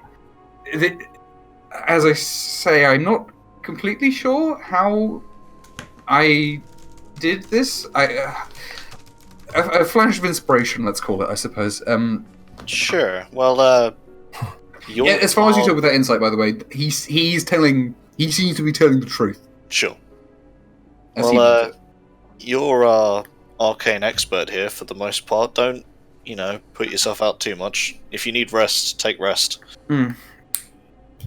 Well, I've also made some pretty good progress on the index. I think I'm within a few. I think, but I don't want to make any promises. So I'm gonna make sure, and then I'll get back to you all with something. But I think I'm pretty much there with at least the beginnings of an answer. Well, that's some good news today then. It's getting the order right is the issue that I'm having now. But I'm sure it'll be fine. How's our goblin prisoner doing? So you do have a hobgoblin who has been rubbed up with some anti-stone juice, and yes, I believe he regained. Well, he regained life, as it were. He was in a coma last night, though. Perhaps by now he's woken up. I'm sure someone will let us know as soon as it happens, but probably quite soon if it is to happen this morning. So yeah, he's. We haven't tried to forcefully wake him up. I think that would be potentially a sour start. Especially if the last thing he remembers is getting turned to stone. Assuming he even remembers it. Yeah. Okay, so Nebo would give. I think. Well, Yaz, you were the one who was talking about getting something to. He offered you something to help you translate something. Was his so that he would probably hand that to you as you were the one who had the idea to begin with. And yes, it is a 3rd level spell scroll, so you would have to make a check to cast it. Oh. Okay. Because it is beyond your capacity, and certainly beyond Nebo's. I was going to say I've never become a 3rd level spellcaster. Nebo did a 2nd level once, he thinks. If you knew... I don't know how much these things work, but if you've made one Nebo, how hard is it to make more? Materials. I don't have I don't have a lot of this of the right papers and inks. I got the ink. And I guess I have no idea how I made this right now. It made a lot of sense a couple hours ago, and not so much now. I'm sure I can maybe figure it out again eventually, but it's kind of concerning how that happened. But there's a lot of concerning things at the moment. I've been thinking about it a lot. It was just winding up. But yeah, if someone would come in and say that the hobgoblin guy is definitely breathing normally, and at this point, the guard who comes in is one of the stars. Actually, Barry would come and say, for the life of me, I think he's just pretending to be asleep at this point. I think because his breathing has changed. I think he's awake and doesn't know what to do, and he's pretending to be asleep. So I don't know what to do. Have we asked her? I remember when I was trying to come up with common languages. Yeah. For talking to the Sea Devil.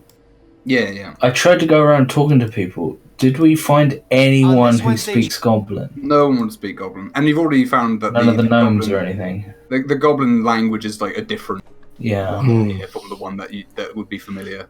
If it was normally Orcish derived, this one isn't. Yeah, this one's not. Yeah, the only Goblin-ish speaking people, like one of the members of the, who is of course the fighting gnomes, would definitely speak Goblin so that he can curse them as he kills them and sends them to hell. He only knows the swear words. He only knows how to say horrible things to them as they die. He only knows how to say like Oblivion and the Skyrim fighting quotes in Goblin. This is the part where you lay down and bleed to death. Now, if we just put "you're not" in front of them, this is not the part. It could work like that. That could be fine. I think that could be a plan. It is a plan. It would honestly be. I would normally say it'd be a shame to use a resource such as this so quickly. I hold the scroll up. Hey, but we can get on good terms with the giant army. Well, there's people who speak giant. We can probably speak giant. We have the means for that, but we have no means of deriving this language. Yeah, the two that you have like no chance of being able to figure out without a long time spent talking. Like with the ceiling, as you call them. Like after a long ass time, you could probably learn Sahwajan, or he could learn. He's been learning Common a little. Yeah, we're going back and forth on that. We're building up a report. I'm working on that. Yeah. Goblin, you haven't got much of a shot unless you. I mean, this guy, if he spends a lot of time here and is communicative, you could probably figure it out. If he's willing, of course. But right now he's pretending to be asleep. We're doing this diplomatically, but I think we need to be careful about what we show and tell him, and what our plan is. I mean, are we keeping him here? Is he free to go? He's under guard in a tent right now. Barry would probably point out, like, we've got him. He's being treated nice. He's not got his weapons next to him, but his armor's in there because he was wearing it. We couldn't take it off him, really. I think we should come out and take a look at him, to be quite honest. Miss Fernbrand. Mm-hmm. You were the one who came up with a cure for him? You mean the stone? Yeah. Yeah. Maybe if we put our foot forward with the person who cured him, I suppose I could. try. If you want. Well, you know, orcs look kind of scary, and I do too. So we have something in common. We'll go from there. The count would probably come. I guess I should probably be in attendance as well. Let's have a look, I suppose. And you'll file out, I suppose, to go look at this dude. Let's all stare at him. Just stare at him. Well, he's in a little tent as you guys approach it. Barry's with you. It's Barry and Jill Sandwich, the halfling, who are guarding him here. They're taking on some extra duties. This is an important prisoner/guest, so they put their second vest on it. Is it Barry Sandwich as well? No, he's Barry Barryson, I think. Or he's just Barry Burton. He might just be that, to be quite honest. Let me have a look. He is in here. No, he's Barry Burtonson. Okay. It's Jill Sandwich and Barry Burtonson. I think with the ceiling, it was very useful leaving my weapons outside the door. Sure, I'll put you guys back on the local map. There we go. And Gaute would probably take her leave, like go back down to the thing. It's like, hey, I've done my bit. We'll talk later. She'd probably whisper as she goes by about you know what. She puffs on her. I'll give her like. Please, she puffs on her pipe a bit. I'll give her a kind of slightly wary look, but like nod. Like, yeah, thanks. Sure. Yeah, you guys brought this guy in, so you got to have a chat with him. And Lay's gonna go get to work on making this map.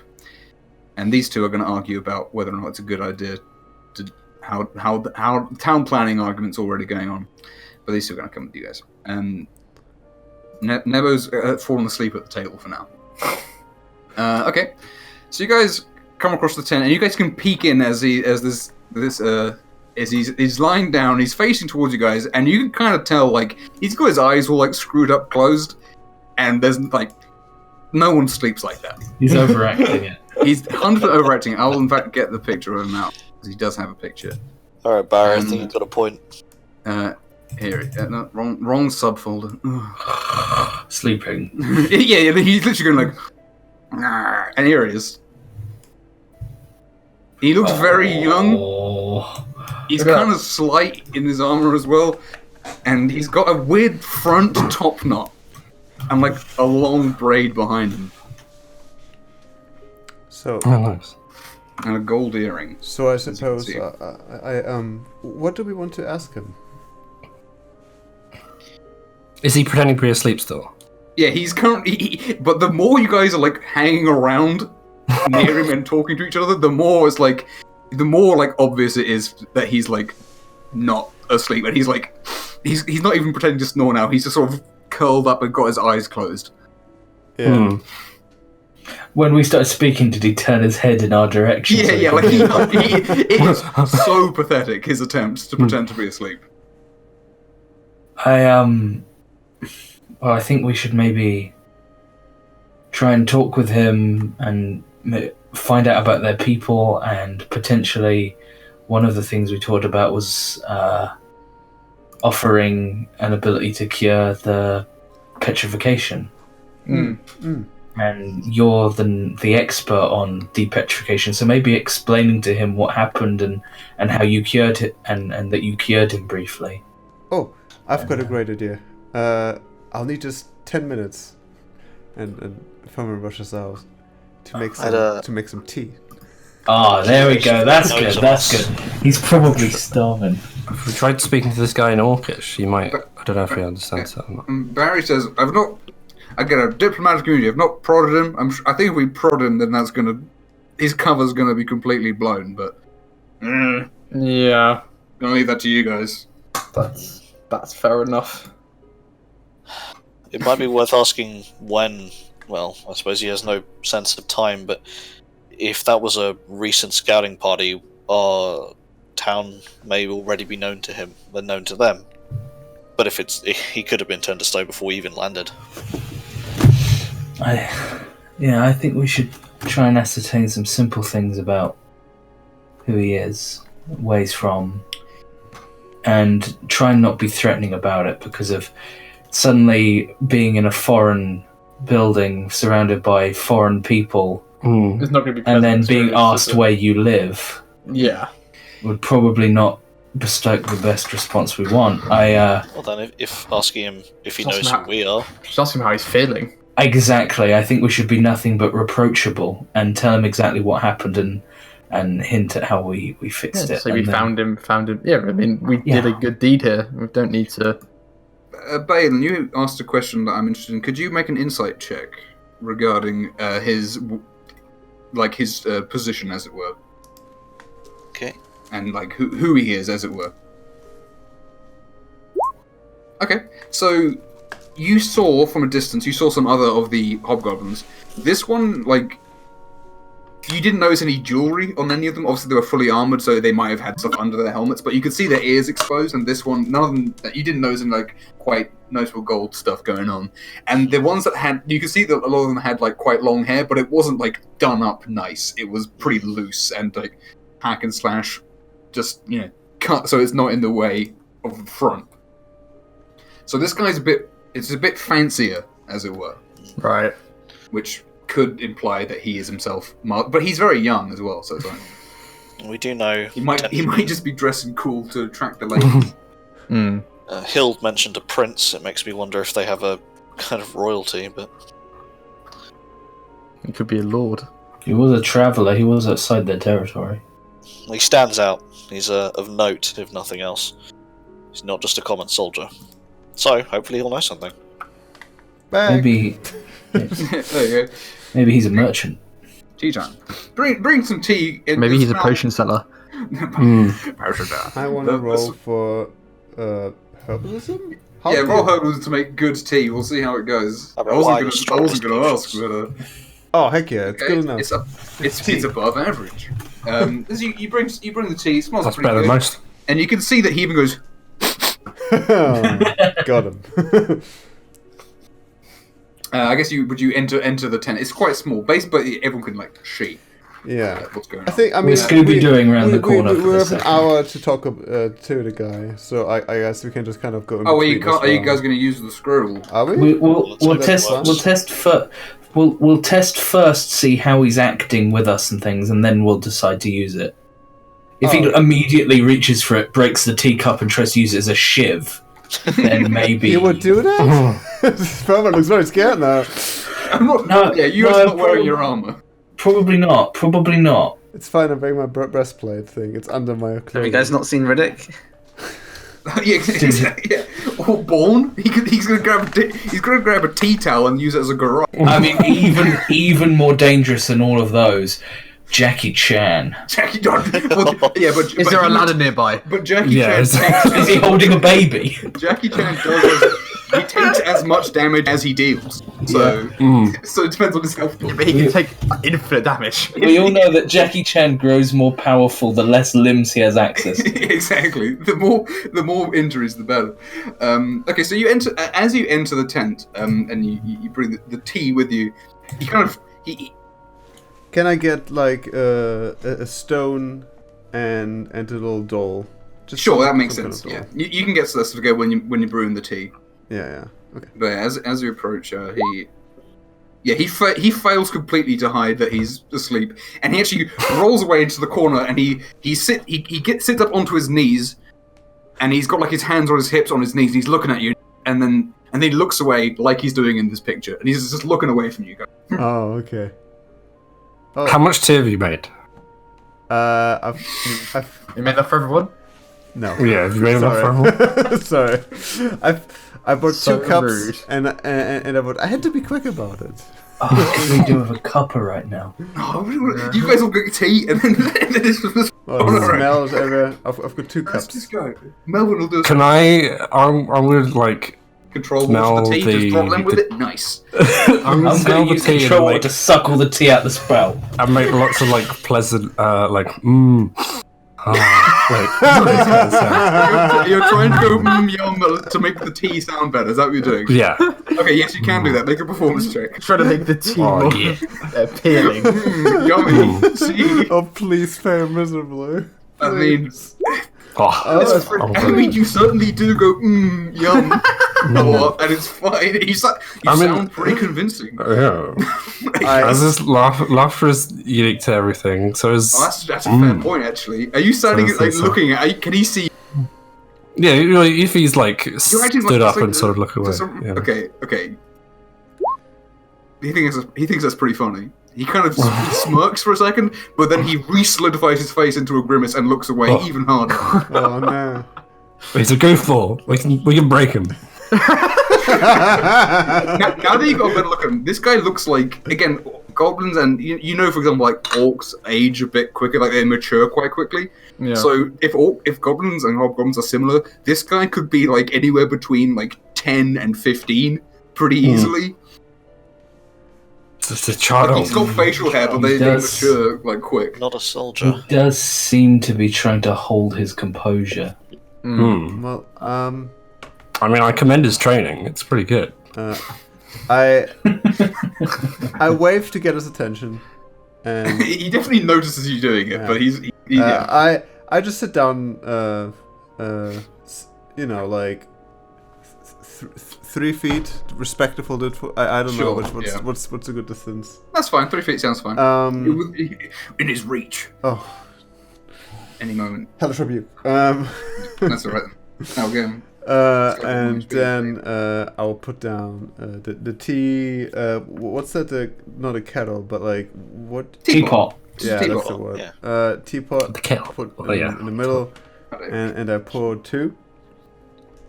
And he looks at it for a second, and then he looks at you with your cup and is like. And I kind of push it to him, and I take my own, and I Should we get some food? And I take a drink. Yeah, and Gillis, you realise that depending on when this guy, you don't really know how being petrified works. This guy hasn't eaten or drunk for a while potentially, and he keeps looking at this cup of tea. And he's you know what? Let's roll a will save. Fourth edition. He fails. He fails his wisdom save. Enceladus, we all know a good cup of tea fixes all problems. Yeah, nourishing. And he picks up the tea and he takes a sip of it. He's not looking at you though, and but he is drinking it. Fernbrand does this the sly smile like they do in anime. Yeah. just like in anime. Anyway, I know we haven't got a lot of it, but we should get him some meat. I assume that's probably what their diet is exclusively consisting of. Look at that big tooth. Yeah. Loads of meat goes for that. That's a carnivorous tooth he got though. I've seen one. I smile. Well, my name is Miss Fernbrand. What is your name? He looks at you when you say that, and he looks at you dead in the eyes. And he says in Goblin, basically he goes, and then he slaps his hands on his hips again, and then turns away, and goes, and he's looking away. Well, he hasn't attacked me yet. I think that might be time for the spell. As you talk to each other again, he basically turns back to you and then says the exact same thing again, and then goes. He's all hoity-toity. Man, he really is, but he does seem quite young, so I think we can talk to him. Maybe he seems to be in a position of power. Yeah, maybe he's more like a noble son by the minute. Maybe he wants you. Before we do the spell, maybe he's hung up on ceremony. Do you want us to bow again? That might. I mean, maybe we should do. It worked really well last time. Maybe exactly the same thing we did with the Cloud Giant, because these cultures develop near each other. Yeah, but do we want to be playing submissive? Well, I think if we play it respectfully by maybe then copying his pose, because he is already kneeling. It's true. But I could somebody help me with this spell? Anyone who's got that? I guess as another spellcaster, I could do it. Oh, okay. Sure. You guys can basically, you guys can provide if both of you help, lower the DC and advantage on the. So it's a DC. I think it's DC with it lowered. A DC 12. I guess it'd be charisma for you to cast it, yeah. So, but with advantage. If this goes wrong, guys, what happens? Because I've seen a lot of explodey magic lately, and I'm sure I'm sure Nebo would. Oh, make no, we something can trust that- Nebo. I don't that- think yeah. Nebo's. I trust Nebo. He seems very trustworthy, very hardworking as well. And if it does fizzle and not work, we feed him, be respectful, try and explain to him in simple terms, and then we'll have to, I guess, let him go. Fizzle, that's a good We're going to let him go? We can't. He's I not guess our that's true. prisoner. We're not at war. Keeping true. him would be immoral. Yeah. We haven't. Our factions haven't attacked each other just yet. Despite us going deep into their territory, They they let held us their leave. hand. I guess it's the same. We could. I mean, we could like. I mean, I don't know how. Well, if it comes to it, we deal with it. I mean, we know their symbols, Yeah. so we can at least convey something to him. I'm gonna try. Me and Enceladus shuffle in the door. Yeah. And- he definitely is not looking at you guys as he turns away further, and you can see he's sweating a bit. He doesn't. He's not keen. This is a lot of people in a 5-foot square. Don't worry, Miss Fernbrand. We'll do the thing. I'll keep him busy. If we pour more tea.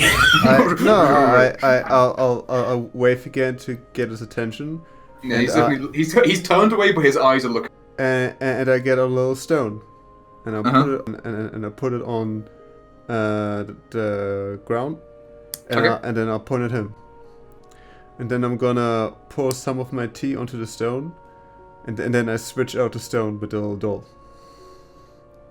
He looks at the tea. He's like, I'll make a check for him to see if how smart he is. Hopefully, he's as smart as the Sahagwin. Dude, no. I've changed. He's got special stats now. Neil. Oh, what? Because he keeps critting. Like 3 crits on his insight. He is especially wise, but he's gotten weaker because he's been in prison so long. I mean, he's already learning to speak. This guy looks a little confused by that, but I think he's. Well, he understands that He probably remembers that his final moments weren't great. Yeah, he understands. He seems to figure it out eventually, but he doesn't really understand the tea part. That's really confused him. Yeah, because we don't know how long this guy's been petrified for. He could be an ancient goblin. Could be. Telling you, it's a good question to ask, but he doesn't know what now is. He won't know how long it's been. Yeah. Season at least might help. So when we cast a spell, can I do it that does it target a creature and then all of us, or is it a creature and a person? Oh, let me have a look at because it's the comprehend languages. I think it is. I think it's not comprehend languages because that's very low level. Oh, it's either it might be tongues then. I think it's tongues is what you're saying. Tongues is It's the level third 2, level one. Yeah, it's tongues. Yeah. Pardon me, tongues. Yes, I got Okay, that means if we cast it on him. So we cast it on him and then we can all understand him. That's true. I will say, just as a It's handling- touch as well. It's touch, yeah. But also, depending on how the conversation goes and the speed, you could, in theory, if you cast it on yourself, go and also talk to the Sacragin as well. In theory. But then that would be one person understanding. Basically, that is the I don't think We only the need sea one devil person. the sea devil isn't pressing. Fair enough, that's fine. I would like us all to be able to understand in case he says something that means more to one of us. Yep. Sure, fair enough. Also, it would allow the count to hear exactly what he says. Yeah, the count's Tongues- sort of nearby. Tongues is asynchronous though. Is it? No, It- what do you mean? It can understand any language it hears, and when it speaks any creature that Oh, it speaks hears, one okay. language, Yeah, it can it's understand what it says. reciprocal. I thought it was just yeah, never mind. Now, comprehend languages is one way. That's the thing. Comprehend languages is good, but good for a first level spell, but it's very not the most useful. If this works, we can defer our diplomacy to the count. It's true. Does he have to be willing? You have to touch him. I would. I don't mind going to go touch him if you don't want to. I think I'd like to do it. I think I look less threatening. That's That's also true. completely fair. No, I say it's on giant fucking lizard man. Yeah. Okay. You're gonna have to make a persuasion for you to touch him willingly without him getting, I very... would. yeah. I would make a show of washing my hands. Okay. I don't know if that's something in their culture. Might Sure. be. He's looking at you. He's watching. Might be a thing in their culture. Who knows? It might be like, oh my god, his hands aren't dirty. Maybe. Yeah, I don't know. You're taking that gamble now. It's fine. Yeah, I'm taking that gamble. I've made a choice. And then, Enceladus, if you help me read this, I'm gonna. Okay. Right, guys. Valen takes a good step back from this weird magic. I'd walk towards him and not in a with an open palm. Facing him so that it's clear that I've not got anything in my hand. I'm hiding. And I would also make my other hand clear as I slowly step towards him, recanting the words with the help of MacLeod. He starts looking back and forth, and it's like, and he's looking very worried. Could you make a persuasion check? Sure, I have diplomat. Okay. Which gives me just a bonus proficiency on this. Okay. Which I think I've programmed in. That's fine. It's just a flat number you have to put in, so probably have to. You'll definitely be able to touch him, but I definitely have put it in. Cool. Okay. And is this normal or advantage to this one? This is normal, but it's not. Okay. You will be able to touch him. It's just. Yeah. Okay. So he seems. He's looking around as you're leaning in, and he closes eyes. And he seems kind of scared at this point. Right. Fair. But not like he's not running away, and he's not Not lashing out. He's just kind of totally in on himself a bit. He's just like, okay, this is how I die. I really can't do anything here. Don't worry, guys. That was the bad roll. I'll roll the better one, but next. +6 is good. Anyhow, so yeah, you can now. Yeah, no, that's true. Actually, Jesus, well, you got advantage on this one. Yeah. Wait. Oh Christ! I've never been so scared about a roll in a while. I'm really sad. If this goes bad, this could suck because I've been like saying, "Oh, don't worry, guys, I'll give you a scroll suit for like a couple of sessions." Can I? Is it? It would have been just, stupid if I gave you tongues because that wouldn't have helped. Is this just a check? If it's just a check, then I can bless. I can guidance. You can guidance him. I'll allow that. It's basically impossible to fail. Whoa! Well. Oh. Don't you say that! Neil picks up the D20. As we know, a D4 is a 1, so you've got a +1 to this. As we were aware. Never tell me the odds. Oh. With advantage, you can roll a It's grand fine. total of 3 ones. Just roll the thing, Neil. It's gonna be fine. Alright, here we go. Hey. There we go. Never had any doubt in you Guidance, guys. Neil. Oh, oh my god, it's Oh, you smashed it. A massive guidance. Oh no, you've done too well. Oh, yeah. No, I've done too well. He can understand all of our inner thoughts. Oh, Yeah, and he uses it to Permanent throw you transformation. so He disses you so hard you take 900 psychic damage. No. And he becomes the king of the Oh, world. he turns to a rap. Yeah. He So, opens his mouth and sucks us all in. you touch him, you cast the spell, and the paper dissolves in your hands into nothing as you feel the sort of power from the scroll flowing through you. It's like, this is odd, this is a lot, it's powerful magic, but you managed to... What have you done? And for a minute, he doesn't seem to... He's still got his eyes closed as you, like, touch him and then stop touching him. And he's sort of, like... Did it work? I would say sorry for any discomfort. His eyes slam open upon hearing, a language he can understand, as it were. And he sort of looks very confused for a minute, but then he sort of gains his composure. And he begins to say, at least... I'd back off and leave it to this one. Yeah. I had a hobgoblin voice, but I'm not sure. I'm not confident. But okay. I'm Trunk, son of Tusk the Uncouth, son of Bella the Coward, daughter of Ivor the Great. And then he slaps his wrist and goes, looks away. Oh, I am Eris Fernbrand, daughter of Igala Fernbrand, and daughter of Norris Fernbrand. That's how much I know, really, about my tree. Perhaps Count Ramsay should do further introductions. The count was like, Yeah, the count seems a bit scared, to be quite frank. He's an old man. I am Count, for now, I suppose. Edward Ramsey. I lead the council here for now. And this guy. What did he say his name was? Well, this guy claimed that he is Trunk, son of Tusk the Uncouth, son of Benna the Coward, daughter of Ivor the Great. Okay. Trunk, are you? How are you feeling? Are you okay? Do you need food? He looks and says, I cannot accept any. And then he's about to keep speaking, but then you can hear his stomach goes. Well, you clearly accepted some of the tea I offered you. So I mean, at this point. Count. Okay. Of course it didn't. Water's not. Are you feeling good on the inside?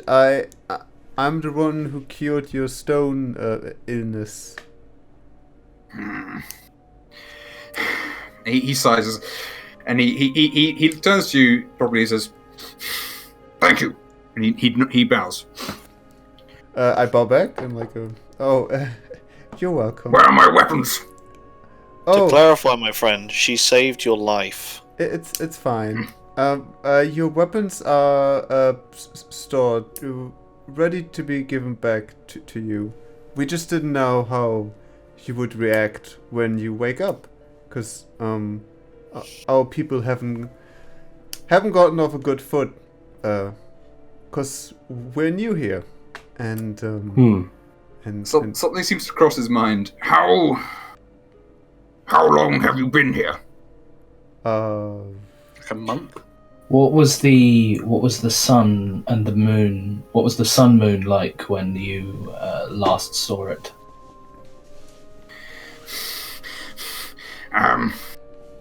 Winter. Still, I can feel that. Cold. Is this the same winter of your arrival? Or after the solstice? Oh yeah, this is the same winter of our arrival. Yes. He says. Good. And unfortunately, we couldn't save your other goblin friends. The runts. Well, Don't worry. Well, that's that then. So. The runts live a quick life. We had to make a decision, and obviously you appeared the most important. He seems pretty pleased with that. Of course he is. He would. He's not looking at you, but he's trying hard not. He's not have a big smile. No insight rolls for this guy required. Yeah. You seem obviously very relieved to know that it's still the same winter. I take it you weren't aware of us before we found you.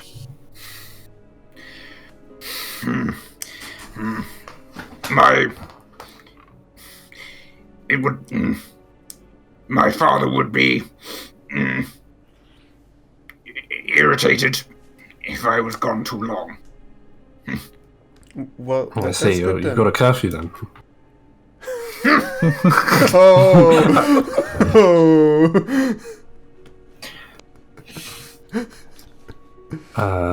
May I remind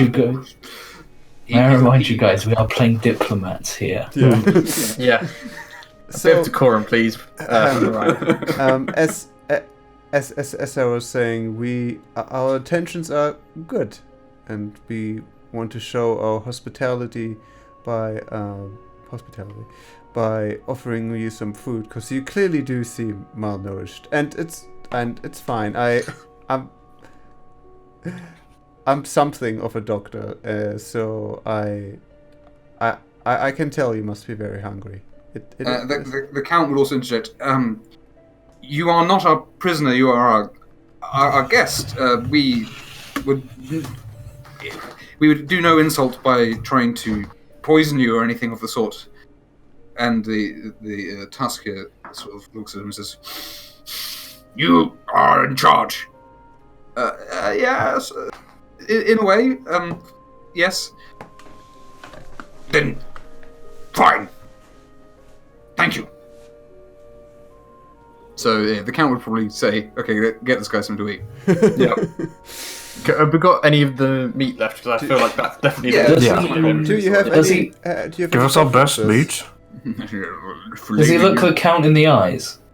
Yeah, when he speaks to him, yeah. And he doesn't look at any of the others. So he's looked Miss Fernbrand in the eye occasionally, and when he says he said his name, he looked at you.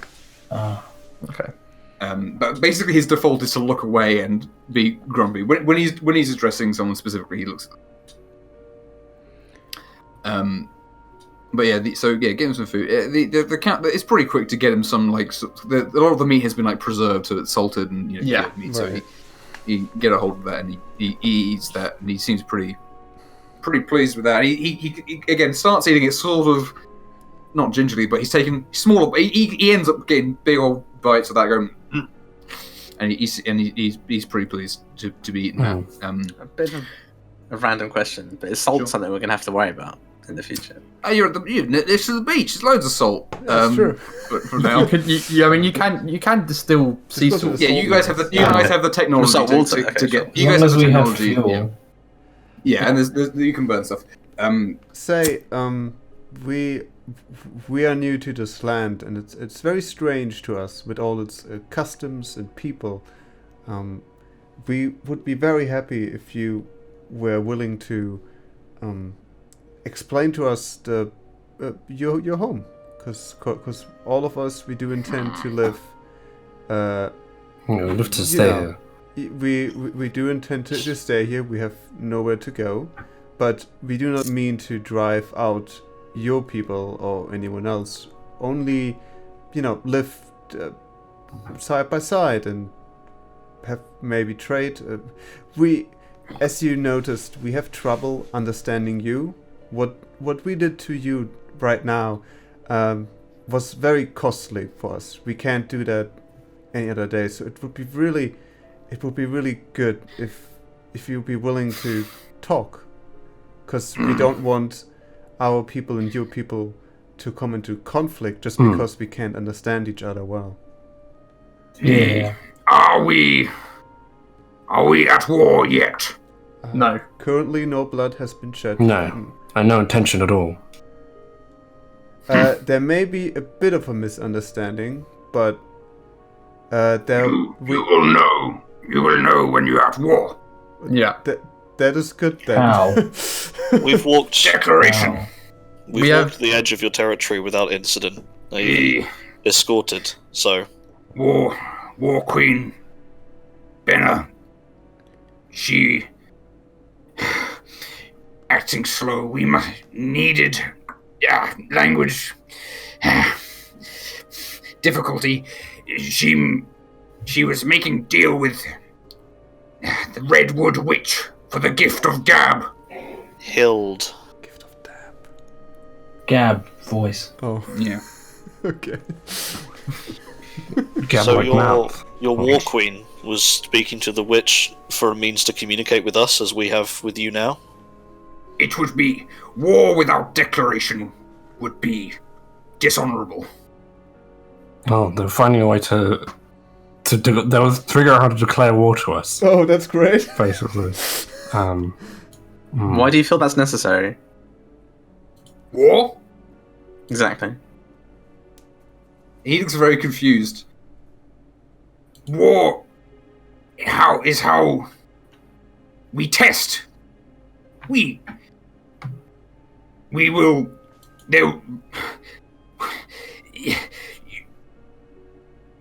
Without He means, war, how can we establish our position? Oh. He wants to know. I guess the culture resides around might in terms of.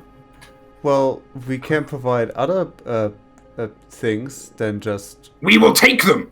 Oh. Then I think rather than having unnecessary bloodshed on a huge scale war, then just some champions would be necessary. You send your best guys, and then we'll just fight them. He says, bulging with his muscles. He's gonna make a check. That's a very interesting idea. Would you make me roll a persuasion check, please? Sure. Yeah. Dude, what's up with your rolls today? Win. Yeah, they're not great, are they? War is not slaughter. Oh. You are not animals. We will conquer. Oh. Well, most of these people aren't fighting people. This is not. Yeah, we are not a warrior culture. We have warriors. I can't speak for War Queen. Of course not. The coward. Why'd you call her the coward? Okay, so Maybe let him formulate one idea before moving on to the next. And it is when you earn a name in life, and then you have a name in death. She dead? No. She alive? No. Kind of death name would the coward be? Insulting. And one in life? Is that not equally as insulting? She can work to prove it wrong in life. I see. It's like a challenge. Sure. We've ran into many peoples of this realm so far that you have not conquered. How? Yes. He mad. He's a bit embarrassed by that. What happens next? What if you do declare war? How do we then make peace?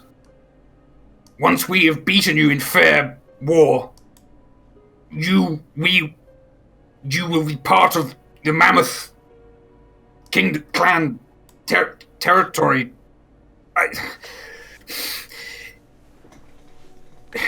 We will make use of you once you are our subject.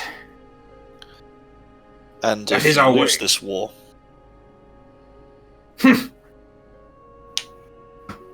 or is it He's not- simply not in your nature to pick war with things you can't beat?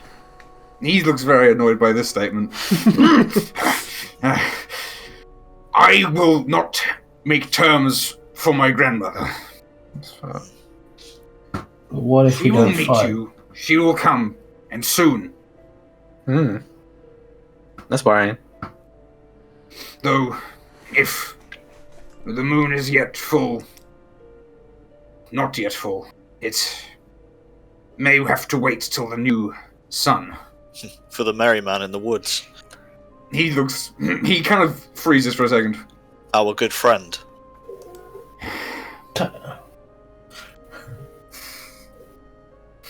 He's not responding to that, but he's definitely he's not verbally responding to that, but he's definitely he's stopped speaking at the mention of this guy. Yeah. Well, so how many tribes are there then? Our great enemy, the Axebeak, over the river. Ah, yes. We have warred with them for generations. 'Tis our way. And they are of your kin. They're not another creature. And Yes. They a long history of conquer, back and forth, deals, families, clan. 'Tis our way. Hundreds of years. Is there any others? The Axebeak, the Mammoth, actually, people to the north? To the north We've only lie seen. the witches' lands. Oh, we have. There's there another were symbol. hobgoblins to the north, right? not No, you didn't see it. You saw bugbears to them. Sorry, bugbears. Sorry, that's what I meant. Yeah, which is obviously they are similar. I mean, they may be related, but he doesn't know of any northern hobgoblin clans that they are. Fair enough. With, essentially, sorry. Well, we have the there was a logo on the manticore, wasn't there? There was, yes. That was the Axebeak. Oh, was that the Well, actual? you know, it was the shape of an axe, but yeah, you could probably make. I can make that jump in logic. You could show it to him. So We should show it to him to show that we bested it, bested the manticore, and we have the door as well, don't we? Yeah, we've bested a beast of the Axebeak. if they make use of such things. Well, you go get the manticore collar out, that thing, and he looks at it and says, Yes, I speak. They have beasts, monstrous creatures. They do not fight fair now. Are you at war with them currently? You say this is always a continual thing. We have always been at war. We are not fighting them now, though they have broken with tradition. Anyway, I will not speak of such important matters without guidance. Because if the war's going poorly... Where's my lawyer? Quick, go into do a D4. One of D4 secrets. But he was probably asking, Can I take that token? I will, for your kindness, show it. Give it to my father. We could do that. Sure. Well, that's an insight check. I trust him, but I don't know. you can make it. you can do it. I'm not going to tell you not to. Because I don't know if he's going to like claim that as his own. You might do. That's his own kill. No, that sounds dishonourable. Like, It's the sort of thing that someone might do. Yeah. honoured. From what he said, it seems it would be very odd for him to then go like, yeah, look at me. But he's young, he might do it. Yeah, look at me. But it's unlikely. If He seems you're pretty earnest about it. Well, it is someone we've killed, and they were against you, so maybe... I feel we have already shown that we are capable of being helpful. if the May I have an idea? If you would, Trunk. If you would write while we are talking to you, if you would be kind enough to write a letter on our behalf to present. Sure. Because he can write in his own language. Yes, he can. Yes, you could translate. You also know that the spell probably won't last a lot longer, maybe 10. Yeah. We're talking about nearly an hour. I would think Declaration. I would think that would be our best chance to maybe at least say something along the lines of that when our people are already fleeing conflict. Yeah. And if now that our backs are truly against the wall, all of us will be forced to fight, and all the knowledge we bring from across the sea will be forced to drop their plows to pick up spears, and all that knowledge will be lost if you try and fight us. That's a good idea. I kind of want to. Okay. I kind of want to. I'll put it by you guys first before I blindly say it's Trunk. But Sure. if they're fighting a clan that he fight with no honor, then why don't we try and use that and say, I don't know, not so much. I don't know. I'm thinking like, why don't we just say that we'll fight them?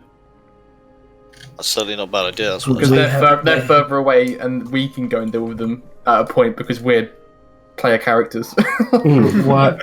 But we haven't done anything. I mean, we are mighty heroes. We have all the agency in the world. We don't want to. But we haven't done anything to them.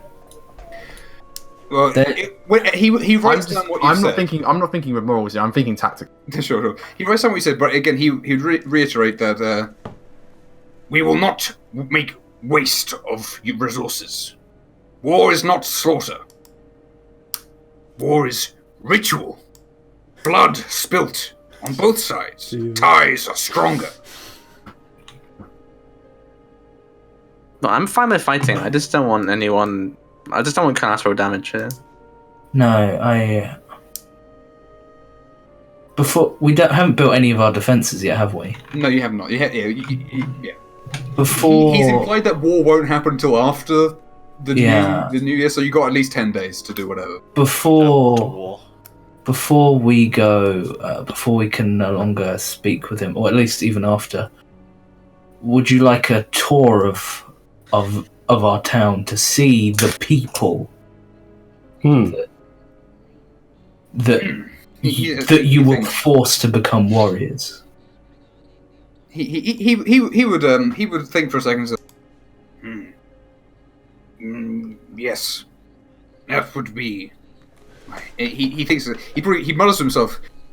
That could make him. That could please them. That could please him. That could make her pretty. Yes. Yes. You also figure that by the end of such a tour, you would no longer be able to communicate with him. That would be the end of the spell. Yeah. I'd even do it after it's done. It's done. Sure, like, sure, okay. So because I would just like to walk around and show him all the women and children everywhere. Sure. Well, how there's like 12 armed people here? Yeah. yes. You offer a man who speaks of war a tour of our people. We are about to redesign our town, and they've been scouting and sneaking into our camp already. Yeah, they've been around. They have not met us as people, though. But Okay. For the do we still get the envelope that we sent with the letter he writes and stuff? Because we should like bring it kind of a seal with our symbol, because we have a symbol. Translate the Count's like greeting letter for him into Hobgoblin, Goblinoid as well. Oh, nice! Now we've got 3 versions of it. Heck yeah. No, we just need one in giant. That's true. Yeah. Well, you could figure that out probably. I think you translate one sort. I think you didn't at the time, I think, no, because Enkelos was doing it. Anyway, you can probably figure that out. Anyway, okay, so have you got any last question or two? 2 questions you can ask him before the time would run out. Let's say. What's your favorite color? How old is he? I'm a man. 13 years. I say amazing. I just pressed that off. Mean man. This is what elves are all about. I didn't even need to make all elves racist. You've got one in the pie. The hair. Yeah. I have to do it. Well, it makes sense though, because they're like, I know, he's 30 years old, a man. I'm like 70 and I'm barely a man. Yeah. I mean, when he's an orc, right? A hobgoblin? He's a hobgoblin. Yeah. When are they adults again? What's the age? About 13. He is. Because I know goblins are 8, so. Sure, yeah. No, he is mature physically, as it were. He is a fully grown hobgoblin. He's a young adult. Yeah. He's probably like. He's the equivalent of like 17, 18. Right. As it were. Like he's not getting any bigger, but he might. He's not got a proper. He may get wiser. He's not got a hobgoblin big beard and sideburns yet, which he needs to have. Oh, all right, yeah. That's. Give it 3 months. Exactly. Okay, so yeah, any other things before the spell ends? I think. Any other races that we should know about, or other civilizations that you've interacted with? That's a hard one. We could talk about them. Right? The Sea Devils.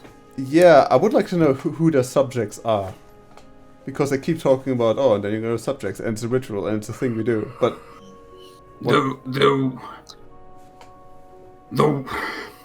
the changeling we have been unable to subject for many years. The runts, of course. Some of the goblin.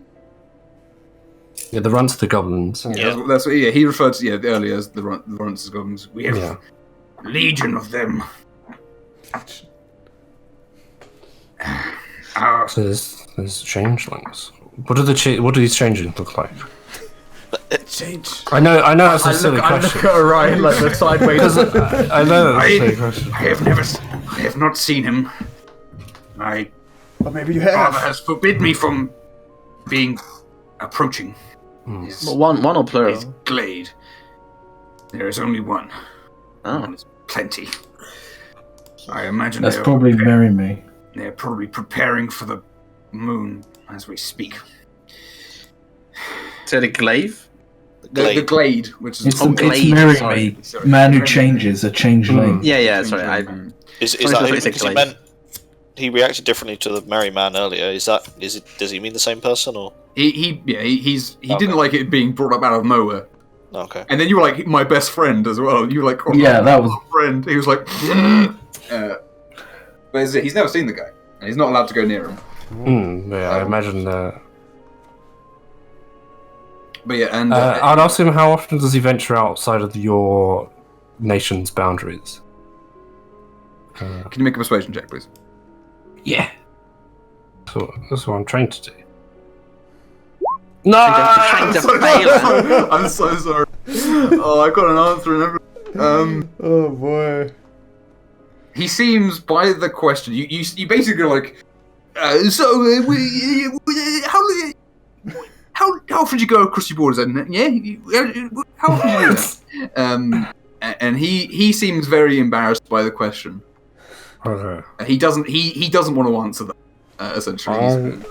I'm going to sort of whisper. We go where we want. And I think he was. He does not seem to be telling the truth. I think he left out. It was his first time. I think it was his first time, and I think it was against. I think he snuck out. Oh. I think he's being a bit rebellious. Yeah, that probably makes sense. You'd know if we were playing in real life that I'm heavily. Anyway, as in me there. Anyway, so yeah, the spell would probably end. One last word. I'd probably just like to. I mean, unless anyone has any, I'd probably just want to remind him to remember the mercy that was shown here to him today. Yeah, that's fair. And then saved his life. No, I'm not going to. I really want to threaten him. I'm going to tell your dad on you. I'm not going to. Yeah, he's not. I mean, he has threatened you with war.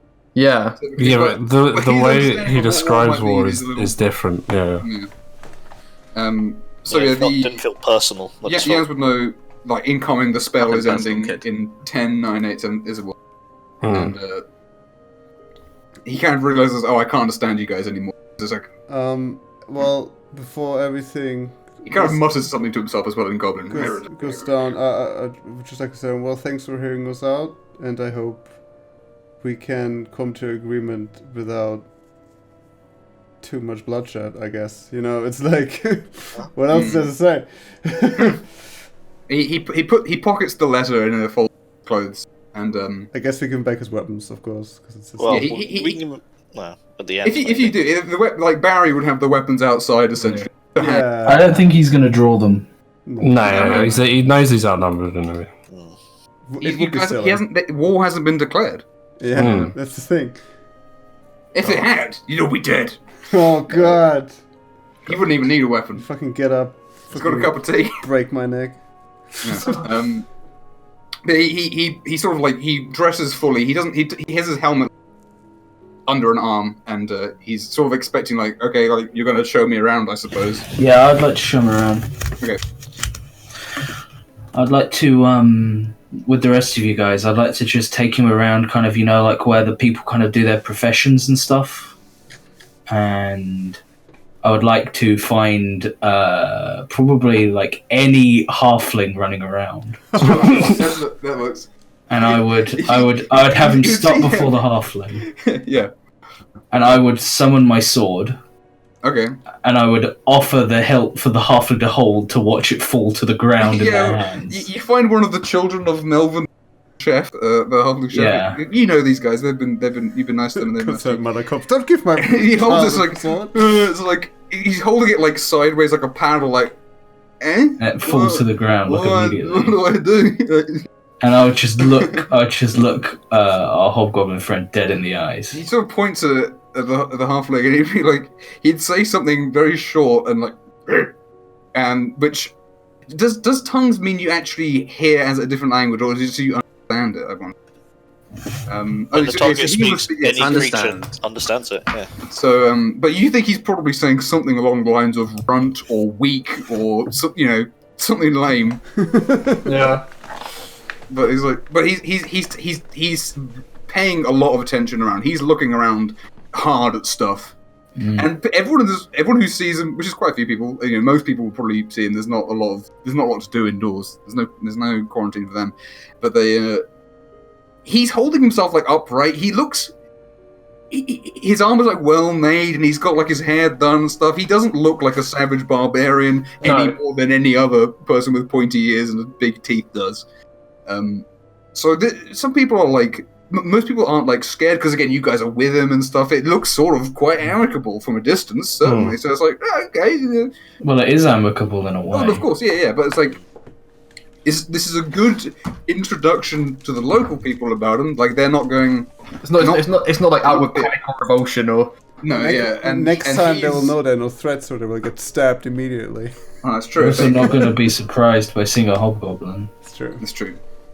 And he just looks like a sort of an Visitor? orc who's not got horns and is he got bigger ears and stuff and is a bit greener. Guys, hide the hobgoblin training dummies we've got. Hide out real hobgoblin skin. Hide the banner that says "I fucking hate hobgoblins." That we That's have. fine, you Like- can't read it. Yeah, Rob the Night Watchman's been sewing a I hate hobgoblin scarf. No, he just had that from back He then. hands it to him. He's always got it. And he winks. Quick, write dingus on his helmet. He will And he, never know. he says in Goblin, "These guys fucking suck, eh?" But no, Rob does not speak Goblin. That'd be silly. Just to remind you, you guys have the Goblin boss gear still. It might occur to you. The Count would probably actually bring up. In fact, Hand it over. should we return that?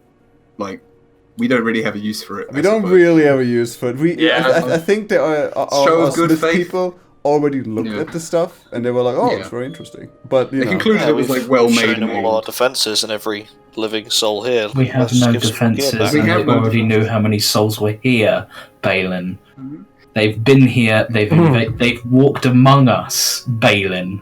It's still Showing- different. How is it Fought a different? war,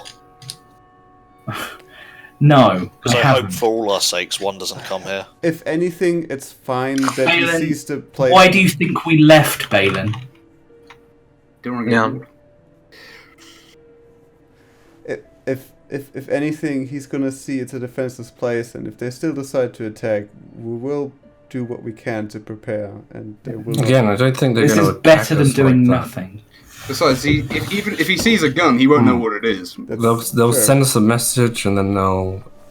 I At don't least think we'll know war when is. it's coming. I don't think war is the same that we think. I think it's something else. It's some. What do you mean? As in, it's not like we meet at It's a hilltop ritualized. and it's something that's important to these people. It's Well, I mean, it sounds Well, it's like part of their culture, obviously, It's, but I don't think it's gonna be any less brutal. He's got a big axe. it doesn't. Yeah, it isn't like a friendly. It's not going They hate to subjugate us. made that quite plain.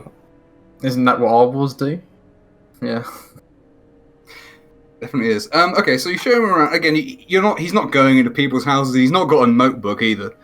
So he seems like he's definitely trying to remember everything as good as possible. His eyes darting back and forth. Should we give him a notepad? No. Let him drop some schematics. No. Okay. But he's not like he's looking at people. He's not looking at your defenses include a tower made out of wood that's 20 feet tall and some wooden spikes in the ground facing the beach. So yeah, he's as you guys conclude sort of the tour ending up towards the front, as it were, and you can see the ceiling sort of peering out and looking at him, looking jealous. Why does he get to walk around? What's his reaction to the Sea Devil?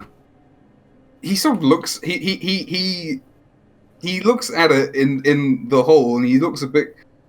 He doesn't really react too much to it. Basically, he's like he nods. It's yeah, that seems about right. Put him in a cage. Put him in a cage. Put him in a stew. So you can get to the front here, and actually, who's on the guard? I still don't have the I don't have the day guard drawn for some reason, which is silly. But the day guard, who is a tiefling in a imperial guard costume, points out over towards the beyond the beach, and is like, there's something over there. There's something moving. And you see that there's along the beach. I'll get you on the line. You see there's a large shape coming basically down this direction. Oh god. From below, and with the telescope, you can definitely pull out. You see there's a mammoth and there's someone riding it, and there's a couple of dudes like walking along with it. Oh boy, where are the Goliaths at? This is the I guess it's declaration. This could be our war declaration. Quickly get on hostage. And Trunk notices it as well, and he's looking, and he's like, and he looks a bit like apprehensive, like, but he's standing there, and he points and goes, and he scratches his head, and he just sort of gestures like, don't, like, it's fine, like, he waves his hands up and down as sort of like, deal, sort of thing. It takes a little while. These things are quite far away, so obviously, like, I assume probably the guard is notified. The members of Star come out, and everyone's sort of behind these sticks and is looking for. It's a tense few tense sort of 20 minutes, I suppose, as you see this thing marching along, and it's not. Sorry. Oh no, sorry. I was saying, are we gonna like? Where are we? Are we like? You guys are at the wall. You can go out to meet them if you want. I'd happily do that. I'd walk out. Like, yeah, same. Here we go. The Count would say, "Don't do anything too unnecessary. I'll be right. I trust you guys." Oh dear. Nice. Thanks. I'll just give him a nod. Let's hope this is fine. Can lead the way, you imposing figure. Sure, I'll kind of straighten my back to my full Trunk walks out 6'5" frame, and I'll. Oh heck yeah! Trunk takes some steps out as well, and he's kind of moving carefully. Like, are they gonna grab me if I just walk off? Are they gonna like slap me in irons? And No, you're coming with us, friend. yeah, no one's doing it. And he's like, okay, I'm gonna keep walking. That's fine. a little bit weird for him, I'm sure, but You see that again, there's this mammoth that is being ridden, and it has sort of barding on it, again, armor, not like metal armor, but it has like leather armor, and the trunk of it is painted red. okay. And it is being ridden by someone who is from Muria, actually, to Baton at least. This guy is riding it with his big long mustachio styled like tusks. Oh, that. And he has a force of about 5 other hobgoblins fully armored, and each hobgoblin has 2 goblins with them, like basically fussing around them. We're already outnumbered. Do they have coconuts? Are they running behind? They are definitely.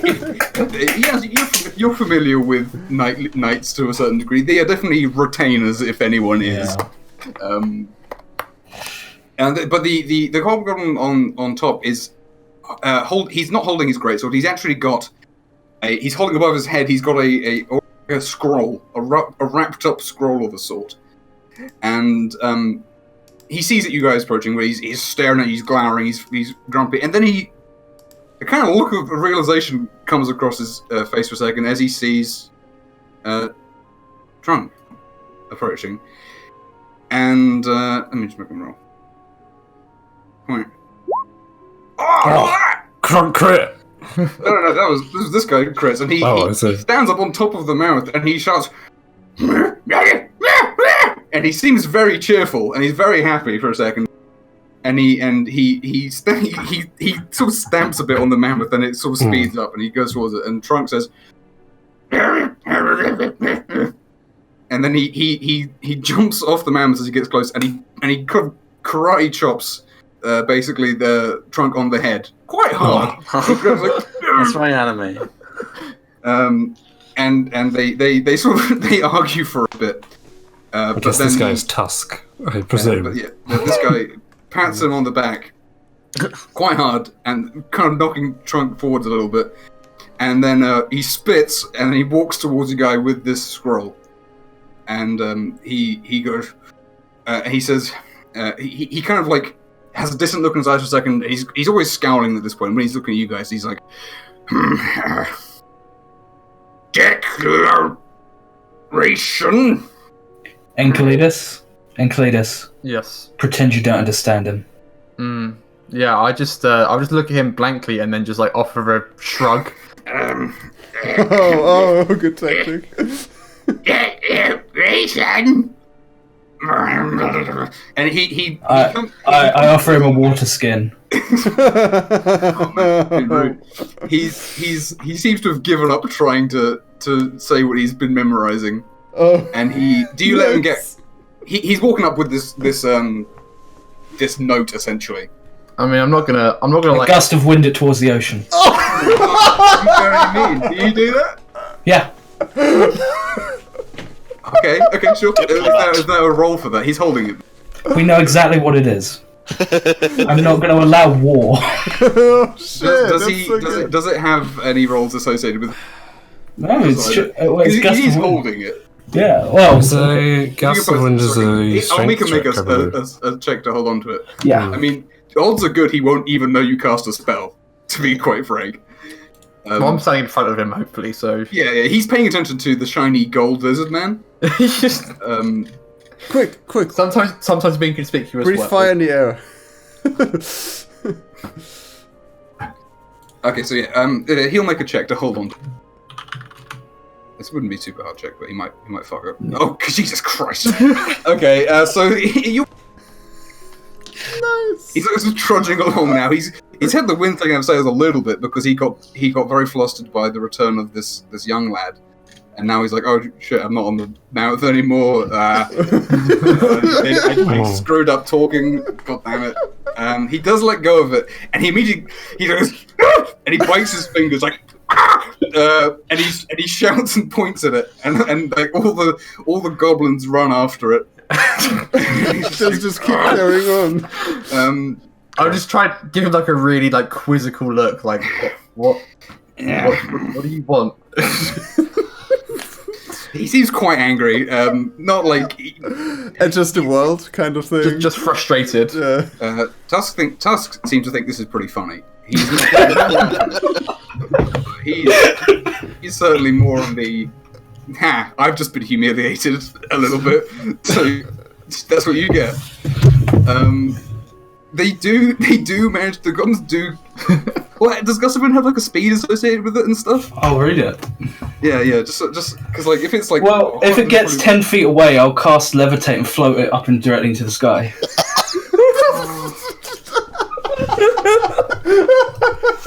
Oh my god! Oh, that was so good, Leo. It's very funny.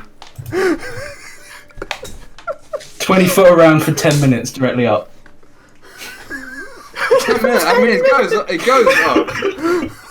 Strong and 60 foot long. Jesus. And okay, so it goes straight up, and all the goblins are underneath it, like, and this dude's like, oh shit. And then the young lad comes up to him and is like, and they talk, and it's like, and he pulls out the letter that he wrote, and then that you had dictated to him essentially, and he's looking at it, he's like, he's nice. pointing through bits. He's like, Are they discussing whether or not it's a declaration of war from us? Is that what they're trying to discuss? He goes to the That's back. what he put in. He goes to the back, and he gets like he has like a piece of what like looks like charcoal essentially, and he's gonna try and remember what it looks like and try to write down what he thinks it might have said. Oh, it's pretty good. Oh fuck! It's pretty good. So I can't do that again, guys. I mean, this is a insane thing he's trying to do, so it's not gonna work very well. Sure. But I'm just standing there. I guess just like trying to not intimidate, but I'm like kind of like just like Just stone cold him. Just stone cold. yeah. So, I'm used to standing to attention, so I'm just gonna do that and just stare at him. Please don't say Galatea walks by and goes, oh, that looks like a declaration of war. Alright, everyone, let's get war ready. Okay, what's his intelligence actually? Because that would help. Let me just see if it's actually. I think it's actually not too bad. Okay, so he writes something down the back of this, and then he gestures at Tusk. Go show it to him, and Tusk comes up with the note. Yeah, it's written on the back of this note. Sure. What does it say? Okay. It mostly looks terrible. Like, it's atrocious. Yep. There are things like, this is a guy who's trying to remember what the words looked like, and then yes. that down. It's someone trying to write Japanese. Yes. Essentially. Just pretty like, much, like symbols and shit. Like, is there anything legible in it? There are a couple of things you recognize because you heard them when he was talking about them. You see that there are some names. So the first bit appears to be something about that queen that was mentioned. Yep. And the first bit has the word that looks like it has two O's and like a C somewhere. So that's probably the uncouth. So that's probably this guy, the uncouth, something, the queen, end of that block. Yep. And then there's a word that begins with an R, because R is like a good word, a good letter, nice, a big capital R, nice. Capital R, very, very demanding word. Capital It's very, R. very, but and you see there's definitely like a couple of bumps that are like some M's or maybe a W or an N, some of that in there. That one's pretty bad, and you definitely see the word war written at the end. Yeah. But like of this first sentence, but. There's no like the word declaration is not there, like definitely there's a P word. We don't want war word. Probably. And then, I think that's what that says. And then you definitely get the word regret in like the next block. That's in the, and then there's a long bit that's really bad, and it's got some D's in it probably. Okay. And there's a lot of other letters going on. You should do the universal head scratch. Well, here's the thing, right? If they don't want to do war, I could just pretend that I understand it, accept it. You're controlling that thing for 10 minutes. When they go away in 5 minutes' time, you can just put it back down and we can read the actual one. Or it is a declaration of war, and I'll just shrug. Yeah. Well, the last bits you get, there's the word. There's definitely a sun, as in the word S-U-N is in there. That's in there. Yeah. That one's quite distinct. And then again, the word coward, quite big, is there. Yep. Nice. And then there's an F and a bunch of lines. That's probably either fill or full. And then there's a word that could be declaration. Like in there. I just probably the declaration. And then that ends with an M word that's got like some circles in it. So like an M-O, M-O-O, M-O-U, M-U. I mean, to be fair, I don't think I have to make a deception check I do just shake my head and shrug. Yeah. I look at Trump and I'm just like, I raise both my hands up and I'm just like shaking my head like. And he's looking at it as well, and he's like, he's trying to like sort of like, and then I'll move over to him and like go shoulder to shoulder, go again. Yeah. What is this? There's one. The final sentence. You see, there's 3 words in there that are distinct because there's a K, which is a good letter to like be distinct, unless it's an R. But it's unlikely because you can definitely get 2 E's. So it's probably keep or reap with 2 E's. That would be weird. Keep, and then there's a B word with a D in it. And it's quite a longish word. And then it ends with either says or sakes. Like keep orders, something.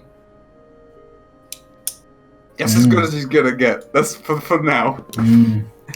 Well, we're gonna get the letter maybe later, so then we can check. So Trunk probably like takes gestures like, should I keep this or should I give you this now? We still got this bit on that I wrote for you. Oh, kind of things like, should I take this? You should just give it back. Give it back. You don't know what it says, really. So just don't accept the letter. Yeah, don't accept it. This is him. He's showing to you. He's not presenting it to you. He's like, this is what we think it might. Like, does this work? Is this good? You getting this? You feeling this? I just. Oh, I'm feeling this. Are we vibing? He's a teen. He'd say that. Yeah, I guess I would. I mean, he understood sighing. I'd audibly sigh. Just be like, No. He sighs as well. It's like, It's just these 2 guys. He takes it and he brings it back to who you probably reckon is his dad, Tusk the Uncouth. and they talk, and they're looking up at that letter. I was like, why is it doing that? Stop moving it 20 feet towards the sea like it's blowing on the wind. It's so weird. It's like slowly, There's a strong gust. slowly returning to its home planet. Oh my god, that's very fun. But they would eventually conclude, like, well, I did our best. It's not coming down. And Unfucking believable. they both turn to you and they do a little nod bow, and it's like, If they nod, I'll nod and bow in response. yeah, nod back, and it's like, Yeah, I'll do the same. See you tomorrow. and he gets on the mammoth, and Tusk doesn't. Trunk doesn't. Tusk gets back on the mammoth, and they go off. And then Tusk looks back and is like, he looks back at that letter for a second. He's like, you know what? Tusk's gonna look at the letter for a second, and he's gonna make an insight check. Oh no. Oh no. He looks at the letter and he looks at you guys. He's like, he squints. He's like, but he's not gonna make a scene about it. You guys were nice to him. He has his suspicions, but he can't. Oh, you mean Trunk? Yeah. Trunk has suspicion. He does. He's. You didn't, because you did magic on him, but you used a piece of paper. So like, but also, Yeah. I don't know.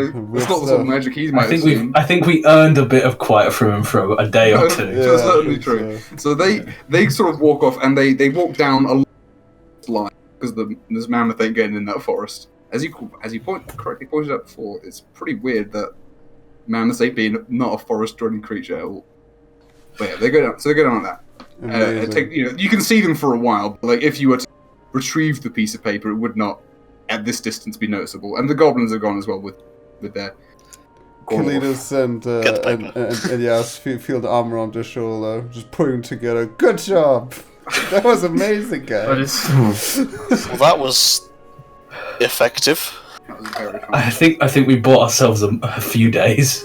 That's extra. good. Very good. Can you bring the declaration down so we can? Yeah, I'll do it. A few days in a motion down and bring it down. So the declaration, you get it. It's on like vellum, essentially. You know, like a. Now that you get a better look at it, it's very thin, so it is quite light. So it would have flown around just fine. And it's written in very nice, sort of like copper plate, like Gothic script, very carefully written. Hill wrote this. And I will. There's a mild typo in it, but that's fine. I'll show it to players. This is what it looks like, and then there's a translation if you can't like read that so good underneath. Yeah. It appears to be written in some ink of. Yeah, by now people have like put up little flags with the Ramstead Ram logo. white. I like it.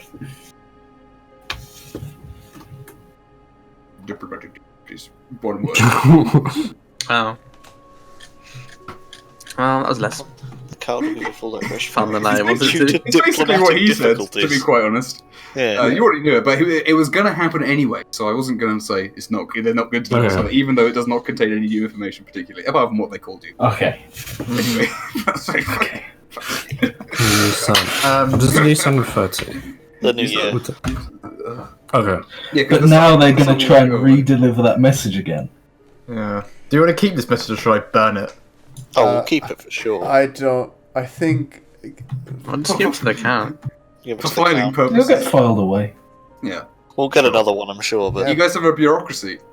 If we can find a way to lose the next one, we may be able to buy ourselves even more time. Guys, 5 years from now, right? When everything is well, this letter will turn up again. It's gonna put everything into They're shit. like, how dare you? You insulted us! No, I'm serious. If we seriously make a go of not understanding a declaration of war, their rituals may not allow them to attack us. if they've been consulting with Hild to get this in the first instance, she'd probably quickly inform them what we're up to. But what price must they pay? Oh, Well, that's whatever true. it is, they've paid it. And I think they'll sacrifice runts wholesale if they need to. Well, that wouldn't satisfy Hild. Yeah, I don't think it would. I think, given by what Orion said, I think she would ask for something more Depends if she gets our suffering out of it. Well, yeah. Was there anything? She'd love to see a war. Was there any wounds on the big tusked man? The big tough guy, yeah, he had quite a few scars, and one of his arms had a lot of tattoos on the arm that were like rings with dots around it. But he was like quite scarred up. He looked older. Again, hard to tell. Like still long. Cutting out again. Hair that's going. But Yeah, can you just leave me join maybe, mate? I've had an idea. But it is definitely the prince that Hild mentioned. I've had a brilliant idea for the next one. What? We get the dwarf to accept it. So? He can't read common. it's true. Ooh, true. So you mean? Ryan, do you make an insight check? Do you remember anything? He said Rex right, I believe. The man who does not speak common.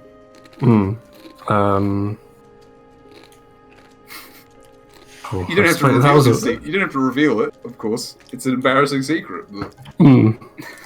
anyway. So I think that's a good idea. If we head out tomorrow for the giants, and these guys come again while we're not here, sending out a few of the dwarves would be a good idea. People who can't understand written common. Yep. Would then delay it even more.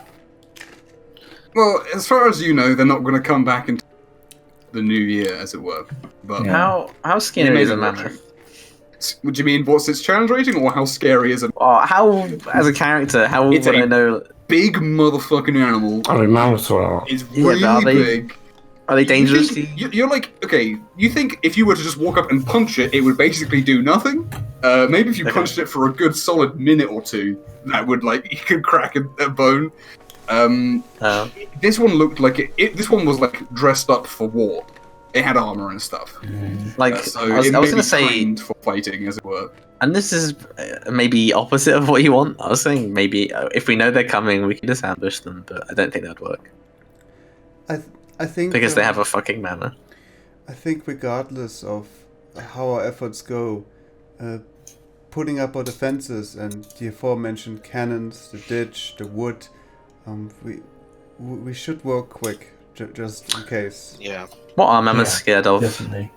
Most beasts fear fire. Fire, that's pretty good. Make them terrified, because a lot of animals like elephants and stuff are scared of stuff, right? Like, didn't they send in like flaming pigs in war? You haven't got any to like fuck with. I don't know what to fuck with. Elephants are flight. Elephants are that was the myth about elephants. But elephants are flighty things at the best of times. But a mammoth might not be. Yeah, this might be a train. But that's conjecture. Anyway, we might want. Okay. This situation is ended. I suppose. You've concluded this particular. I don't know if it fully helped, but it was very fun. I kind of just completely fine with that situation. I definitely think we got a few days. You have no idea how hard I had to suppress not winking at Trunk. I really, really, really wanted to do it. That would have been good. Yeah. He wouldn't have gotten it, but he would have known even more. It would have been very satisfying. I didn't bring it up earlier. While we were discussing our dreams, I didn't think it was pertinent, but last night I dreamt of war, of this war against these people, and it was not pretty. You did? Well, that's just probably just more manipulation. Yours from unknown forces. Yeah, well, there were no witches involved, that's all. Well, not that you could see. No. They might be tinging all of our dreams at the same time, I assume. I don't trust our dreams. If there's any truth to anything I saw, we need to be prepared for more than martial might. They know magic. Definitely. They have powerful magic users. I really hope that we can make some kind of agreement with the giants. That's something we could have asked. Could have asked Tusk. Yeah, if they haven't subjugated them, we're afraid of them. I don't think they would have subjugated them. I think they belong to a bigger party. Yeah. Honestly, if they were, they would have the symbols upon them somewhere. Exactly. Yeah, the bugbear as well did not have anything. And did you see the look on his face when I mentioned that? I don't think they've tried. They probably do only fight people they can win. Makes sense. Probably. You're not going to be a very successful society if you fight people you can't beat. said they tried the changeling a few times. He's in He the seemed middle of the territory. particularly tortured. Do we know anything by that, about like, silver concept. weapons? You know that like werewolves get hurt by silver. That is like a thing that you guys know. Oh, guys. You think we could convince Merryme, because it's going to be during the summer, and if Merryme's still alive, do you think we could convince Merryme to just kind of hang around outside town? Oh god. If he makes it through the winter, maybe. But he seems to have lasted hundreds of years. If we make it through the winter.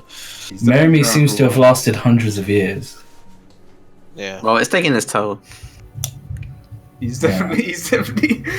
I mean, it could work. About that. He's definitely been in the same place for a long ass time though. Hmm. Especially because like the border set around him. But you know, maybe. He invited us in for tea. Maybe we could invite him in for tea. You could. You guys could definitely find him again. But I don't know if we'll want to after when we see him transform. It will involve breaching their borders as well. They extended a kindness to us once, but explicitly said their borders are on land, not up. That's fair point. Oh, Float over. Do you want to fly in? I don't know. I could try. I don't know if I could fly for long enough. They're definitely aware of flying things. We have potions of flying, don't we? Do we? Yeah, Miss Fernbrand made one. I can make potions of flying. I could probably get him over. Well, you have to convince him first. Well, yeah. We'll cross that bridge when it comes another to time. Yeah. Okay, cool. That is the immediate thing. Obviously, there'll be nice quick 3-hour intermission session. I know. I didn't know. I wasn't sure who you were going to use the thing on. that was fun though. It was great. I think it's Mitch Brennan had a great. Just in case you talk to your boy the Sergeant. You thought that would have been amazing. When he ran away over to the giants. When he learns common. I really want to see his stat sheet. I really want to. Again, Yaz is 100% with that boy during this. I assume if you work, you guys can level up now. By the way, if you want to do that, Nice. you can do all your health or whatever. Oh, yeah. Which is basically me saying you will not be fighting anything between now and some time. Right. Obviously, I'm admitting that, but That's cool. How long is the downtime? Downtime will be. We will check in at various important points, like midwinter, essentially. We will stop in on that and see what happens. How do you want to do that? Do you want to do it like as in like you'll meet up and go through it, or? Yeah, I think midwinter will probably be the next session, as it were. Sure. Because there will be stuff, but I will let you. I'm happy for you guys to be level. Nice. Oh, do I roll or do I not? No, obviously. Dude. Don't fade on that shit. Theo, I decided I will take Naturalist. Okay, cool. Because I looked into it, and it's true that the tool proficiencies I get expert in, but Naturalist is something else. That's skill proficiencies. And it's something that's immediately useful to me. So I figured... Yeah, and you've been doing stuff related to it. Yeah, that makes the most sense. Time you've done stuff, so I think that's very reasonable. Would you, in your time, because are you still taking linguist? Yeah. Within that time, would you spend time trying to like teach and learn, teach common to your chum as well? It'd have to be back and forth. Yeah. No, he would do what he can. I would try and learn Sea Devil. Sure. I would try, and I would also be reading the Nebo's Big Phrase book of Bumper Book of. Sure, and you can get help with that from the other giants. So, yeah. I don't know what the third one though. Can I? I mean, we don't have anything in Goblin. We don't have the prisoner anymore. I mean, we can have a chat about that, but you, for example, you know where a goblin is. I also know where a goblin statue is. We could take the goblin statue, revive that, and then learn goblin from him. So there are you could. But we'd learn runt goblin, like that'd be like learning Cockney. You might actually then learn Cockney. It's true, and then you'll get a nickname. Yes, the Cockney. I'll stop the recording here because we're done. That's fine. Yeah.